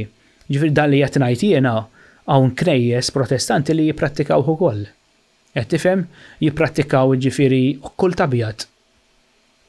Jekk immorru lura Franza fis-seklu 11, sewwa il-Katari kienu Kristjani Protestanti. X'għamlet il-Knisja? Kienet taf dawn jafu affarijiet eżoteriċi illi jekk se jifirxuhom mal-bqija ta' Franza jew mal-umanità ħajkollha trabil hija mela irridhom kollha. Bħal l-Irlandiżi wkoll. Kif? L-Irlanda. X'għamlu l-Irlanda? Mhix ta' St. Patrick's meta kienu qatlu koċ nies l-Irlanda u kienu eżiljaw. Flimma seklu? Nsejt meta kien u ħafna minnhom kienu emigraw lejn l-Amerika wkoll minnhom. Fis-seklu 18 qed tajt inti? Ma nafix mhix intis fiha. Dik jiġifieri l-festa ta' St. Patrick qed jifirħu l-qtil ta' daw il-Protestanti. Ok, infatti il-Brittaniċi u l-Irlandiżi protestanti dawk. Ġifieri il-Knisja li taf b'dawn l-affarijiet. Għantik simbolu ieħor. Ruma xi tfisser metafiżikament? Ruma tfisser rieda, saħħa u awtorità. Ruma. Fejn impriġonaw lil San Pawl, dak li ġiew Malta? Ruma. U San Pawl xi jfisser? L-erf. Mela l-erf fejn impriġonat? Ruma. Emmijat mistur u l-Knisja għandha biblioteka li fija 87 kilometru. Sotterranja, fejn hu moħbi l-erf, fejn hu impriġonat. San Pawl jirrappreżenta l-erf. Fejn hu impriġonat l-erf? Taħt l-art ġo Ruma. Ir-rieda fejn Ruma qiegħda u dawk il-Kristjani kollha kemm huma li marru kontra l-Knisja. Kollha spiċċaw ħadin. L-Anabaptists, il-Katari, kollha ridet teqridhom u erdet ħafna minnhom. Eżempju fil-Kruċjata fis-seklu 11 kienet ġiet organizzata kruċjata biex jeqirdu il-Katari ġo Franza. F'dik l-er mela fil-Pirenis, fil-muntanji tal-Pirenis, fejn hemm Rene le Chateau u hekk ġifieri, l-aħħar fortizza tal-Katari kienet Montsegur. Hemmhekk kienet l-aħħar reżistenza ta' dawn il-Kristjani. Daw kienu jafu dawn il-prattiċi tal-Pioneer Land ma kienux jemnu li Ġesu Kristu hu Alla. Kienu jemnu bil-Christ consciousness, imma mhux b'Ġesu li hu t-tifel tal-Alla li ħadu d-deċiżjonijiet fil-Konċilju ta' Najsija li tqabdu dawn l-isqfijiet immexxija minn Kostantinu l-ewwel. Għallu mela all right, iridu niddeċiedu issa fuq l-Eid, fuq l-Easter, meta qam il-mewt, Ġesu qam il-mewt. Dik ukoll simbolu ieħor tqum il-mewt, sewwa regeneration. Irridu niddeċiedu wkoll jekk illum Ġesu nagħmluhiex verġni jew le, sewwa. U rridu u kien hemm xi ħaġa oħra, kien hemm tliet deċiżjonijiet li importantissimi għall-Knisja Kattolika li jieħdu. Il-ġenna minn għalija nsejx kien. Le mhux tal-ġenna, nsejx kienet l-oħra, kien hemm tlieta. Kien hemm tliet deċiżjonijiet importantissimi. Waħda minnhom kienet ta' Arius illi da kien xettiku li Ġesu mhux ħanejd Ġesu Kristu, Ġesu. Għax Ġesu seta' kien il-bniedem il-karattru storiku li kien filosfu li kien twajjeb li kien qed jimxi man-nies qed jgħin kien ta' karità kbira sewwa. Jiena ma kif naqbad tgħid, ma nirriġġettax jew inkella ma ngħidx illi isma' Ġesu ma kienx jemmen, ma kienx jeżisti. Sekk milli kien hawn bniedem li kien filosfu, kien hawn ħafna filosfi dak iż-żmien. Żgur li kien hawn ħafna filosfi. Allura għax da ma setax ikun veru. Jiena ma li naċċettax li dak kien jimxi fuq l-ilma li qajjem in-nies mill-mewt. Dawn kollha simboli, imma sfortunatament hawn mal-biljun Kristjani jew inkella nomina bil-Kristjani dawn tal-isem illi jemnu illi dawn huma stejjer veru. Stejjer veru. Il-filosfu kien jeżisti, għaliex le, daqshekk ġara. Infatti dan l-misilmin li ġew 300 sena wara ma jmerruha. Il-misilmin mhux Kristjani, il-misilmin Kristjani. Dak minn hemm bdew mill-Kristjaneżmu, infatti fejn hemm il-bir ta' Zamzam fejn Mekka. Zamzam. Hemmhekk l-ewwel Knisja li kien hemm depictions mal-ħajja tal-Madonna, ta' Ġesu Kristu, ta' San Ġusepp, dawk il-misilmin Kristjani. Sewwa l-offshoot mill-Kristjaneżmu. Hemmhekk tirrepeti l-istess storja fejn l-Anġlu qallu tħares lura. Le ma dik ta' Ġakob. Ejwa, terġa' tirrepeti hemmhekk ukoll. X'kienet din eżatt? Insejt kien hemm ġara xi ħaġa fejn l-Anġlu kien qallu tħares lura u l-ieħor ħares lura u ġew ġebel. Fil-Koran da. Fil-Koran? All right, fil-Koran. Terġa' tirrepeti l-istess ħaġa. Imma qiegħda naħseb it-timing ma jagħmilx sens. X'inhi? Ma tagħmilx sens il-ħaġa men. Għax dik kienet fl-allegorija ta' żmien Sodom u Gomorra. Ejwa, l-istess ħaġa. Għalhekk isemmuh Zamzam. Fl-istess żmien li Zamzam il-bir ta' Zamzam. Hemmhekk imorru peregrinaġġi. Ejwa, hemmhekk hemm il-Kaba. Issa nsibilek u l-batieli. Ejwa, batieli. Ta' Petra, hemmhekk hemm sistema sħiħa ġifieri li. Żgur. Hemmhekk hemm ħafna dak il-post huwa tal-ġen, jien għandi intenzjoni li mmur hemmhekk, però taf inti dan it-taqlib ta' isek tiddarras daqsxejn. Isek tiddarras daqsxejn u dawk il-postijiet għalkemm jiena għandi entużjażmu kbir biex immur lejn dawn il-postijiet l-Afganistan, l-Iran. Dawn il-postijiet mmur nara żigurazz. Kollha moħħxin imma ħabba gwerra. Ħafna affarijiet li jinteressawni immens. Hemmhekk għajxiex ostja. Għalxiex. Biex jżommuna l-ura. L-ewwel net ħafna mill-evidenza ħansejħu la preistorika meqruda. Kif bdejtu titkellmu intkom? Meqruda u mhux meqruda fis-sens meqruda kisruhom, ġew meħuda. Dawn mhux se jkissru ma tarax, daqskemm il-Knisja, daqskemm ħarqu Litteralment il-librerija ta' Aleksandrija. Xħarqu. Il-Kristjani l-injoranti jagħmlu sfreġu minna, però li setaw salvaw. Tgħid miser u jaqrdulek dak l-erf kollu, dak l-erf. Taf x'qed insemmu Zoroastrianism, eżempju studju fuq l-astroloġija. Kienu avvanzati dak iż-żmien. Kienu avvanzati, stemmen. Il-ermetiċiżmu. Hemm ħafna erf illi daf dawn l-iskrolli f'dawn it-tavli kont issibhom hemmhekk. Infatti meta l-Iżraeliti sabu ruħhom fil-Babilonja fl-eżilju. Sewwa dawn ara dak li qal Mosè qed insibu hawnhekk, ma minn fejn ġabu Mosè mhux qallulu. Kif hawn dawn ma jemnux falla tagħna, kif qegħdin hawnhekk f'dawn it-tavli. Dawn dewn jaqraw huma Elix, dawk it-tavli. Mosè kien awtorità. Adam u Eva. Kien awtorità jekk vera kien jeżisti. Eżatt, imma l-Genesis. Il-Genesis ma kienux jafu bih l-Iżraeliti dak iż-żmien. Il-Genesis koprew hemmhekk. Meta infildu l-oħrajn marru fuq u l-oħrajn marru. Ir-renju ta' fuq, ir-renju ta' fuq l-10 tribujiet tar-renju ta' fuq daw kienu spiċċaw fil-kaptività tal-Asirjani. Sewwa, mbagħad il-tribu t'isfel Benjamin u Ġuda daw kienu spiċċaw taħt il-Babilonit, però daw ġew lura. Issa dik oħra, dik hemm simbolu ieħor hemmhekk. Inti tinsiex illi l-Iżrael hija l-arti mwieda. Sewwa l-arti mwieda, l-Iżrael ġeoloġika simbolikament hija l-arti mwieda, infatti l-Iżraeliti hemmhekk marru biex jieħdu l-arti mwieda, però inti qed titla' l fuq minn isfel mill-Eġittu qed titla' l fuq. Qed titla' l fuq għall-arti mwieda, tiela mal-ispina tad-dar biex tilħaq l-arti mwieda. Ġiġralhom l-Iżraeliti l-10 tribujiet ġew eżiljati meħuda u ħadu postom is-Samaritani. Isewwa, is-Samaritani, xi jfissru is-Samaritani? Għal xiex l-Iżraeliti ġew maħuda minn hemm. Bil-left hemisphere żvojta u ħadu dominju tiegħu il-ħsibijiet il-ħżiena.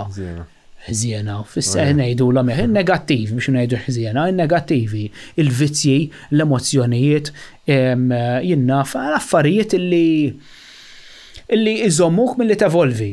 Sewwa, mbagħad ġara il-renju t'isfel ġie meħud ukoll tribu ta' Ġuda u ta' Benjamin marru il-Babilonja fejn dawn skoprew illi hemm dawn it-testi u mbagħad reġgħu ġew lura u reġgħu bnew it-tempju. Reġgħu bnew it-tempju, però ma ninsewx illi Ġuda kienet tribu importanti ħafna. Ġuda kienet fl-arranġament ta' tribu dejjem kienet tiġi pożizzjonata n-naħa tal-East. L-East minn fejn titla' x-xemx. Ix-xemx, id-dawl, l-erf, mingħajr dawl ma tarax, idħol ġa kamra modlama. Ma' xejn, Ġesu qala di, jekk raġel għami u raġel jara titfaħħom ġo l-istess kamra, modlama it-tnejn jiġu għamijin. Però meta tixel id-dawl, dak li għami se jibqa' għami u dak li jara se jiġi jara. Qed tifhem? Jiġifieri id-dawl huwa importanti. U daw it-tribu ta' Ġuda f'koll allegorija jissemmew, importantissimi għax dawk jirrappreżentaw id-dawl.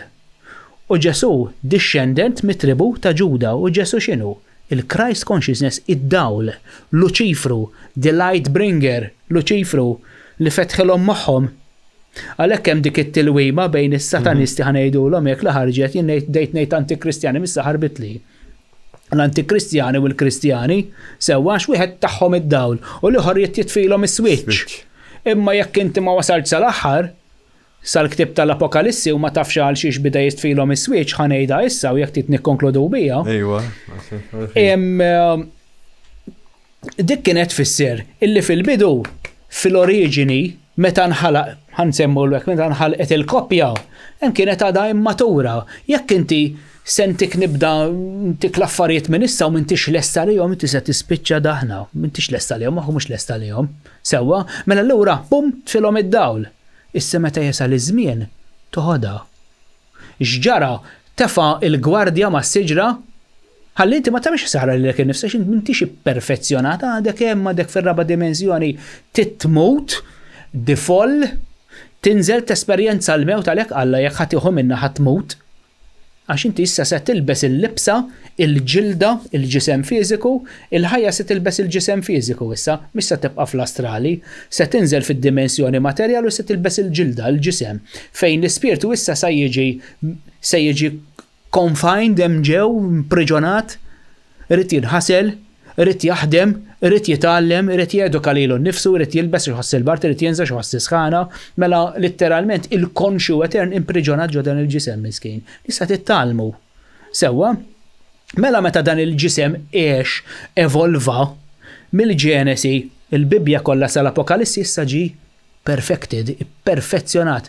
Hemmhekk issa għandek is-siġra tal-erf tal-ħajja tista' tieħu kemm trid.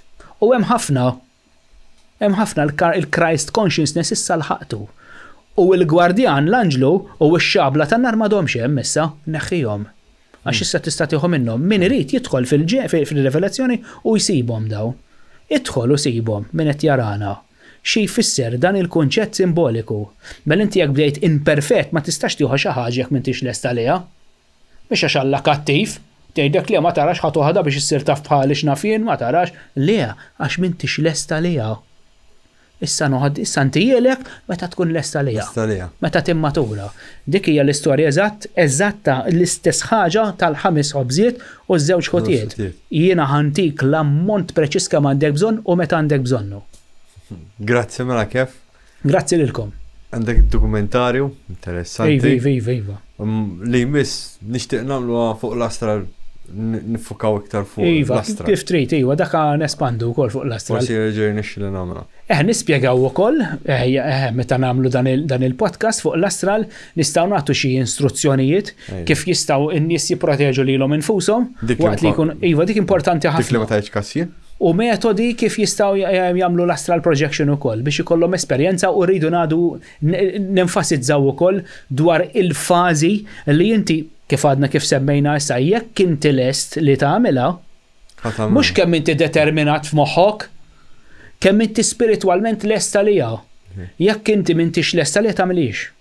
Mhix se tirnexxielek, jekk tirnexxielek ikollok esperjenza ħażina. ċajta. U mhijiex pjaċevoli xejn. Mhijiex pjaċevoli. Ġifieri jekk nistgħu nespandu fuq dan fil-podcast li jmiss huwa tajjeb ħafna. Grazzi Kevin. Grazzi lilkom tal-istedina tagħkom. Nirringrazzja lill-sponsors Tashmoon Caterers f'għajna 3 muffins diġà minnhom kienu vera tajbin. Trio Two Motors issibuhom Victory Street ħar Ormi għal laqwa karozzi ġifieri serħu raskom ħajqdukom ta' vjera. U il-patrickprince.com għal laqwa printers, aċċessori, filaments u ħafna affarijiet oħra. Grazzi tal-li dejjem issegwuna u tal-li stikjajtu sissa. Vera kienet podcast twila, imma ma Kevin vera tkun interessanti dejjem. Grazzi lil Kevin u grazzi lilkom kol. Thank you.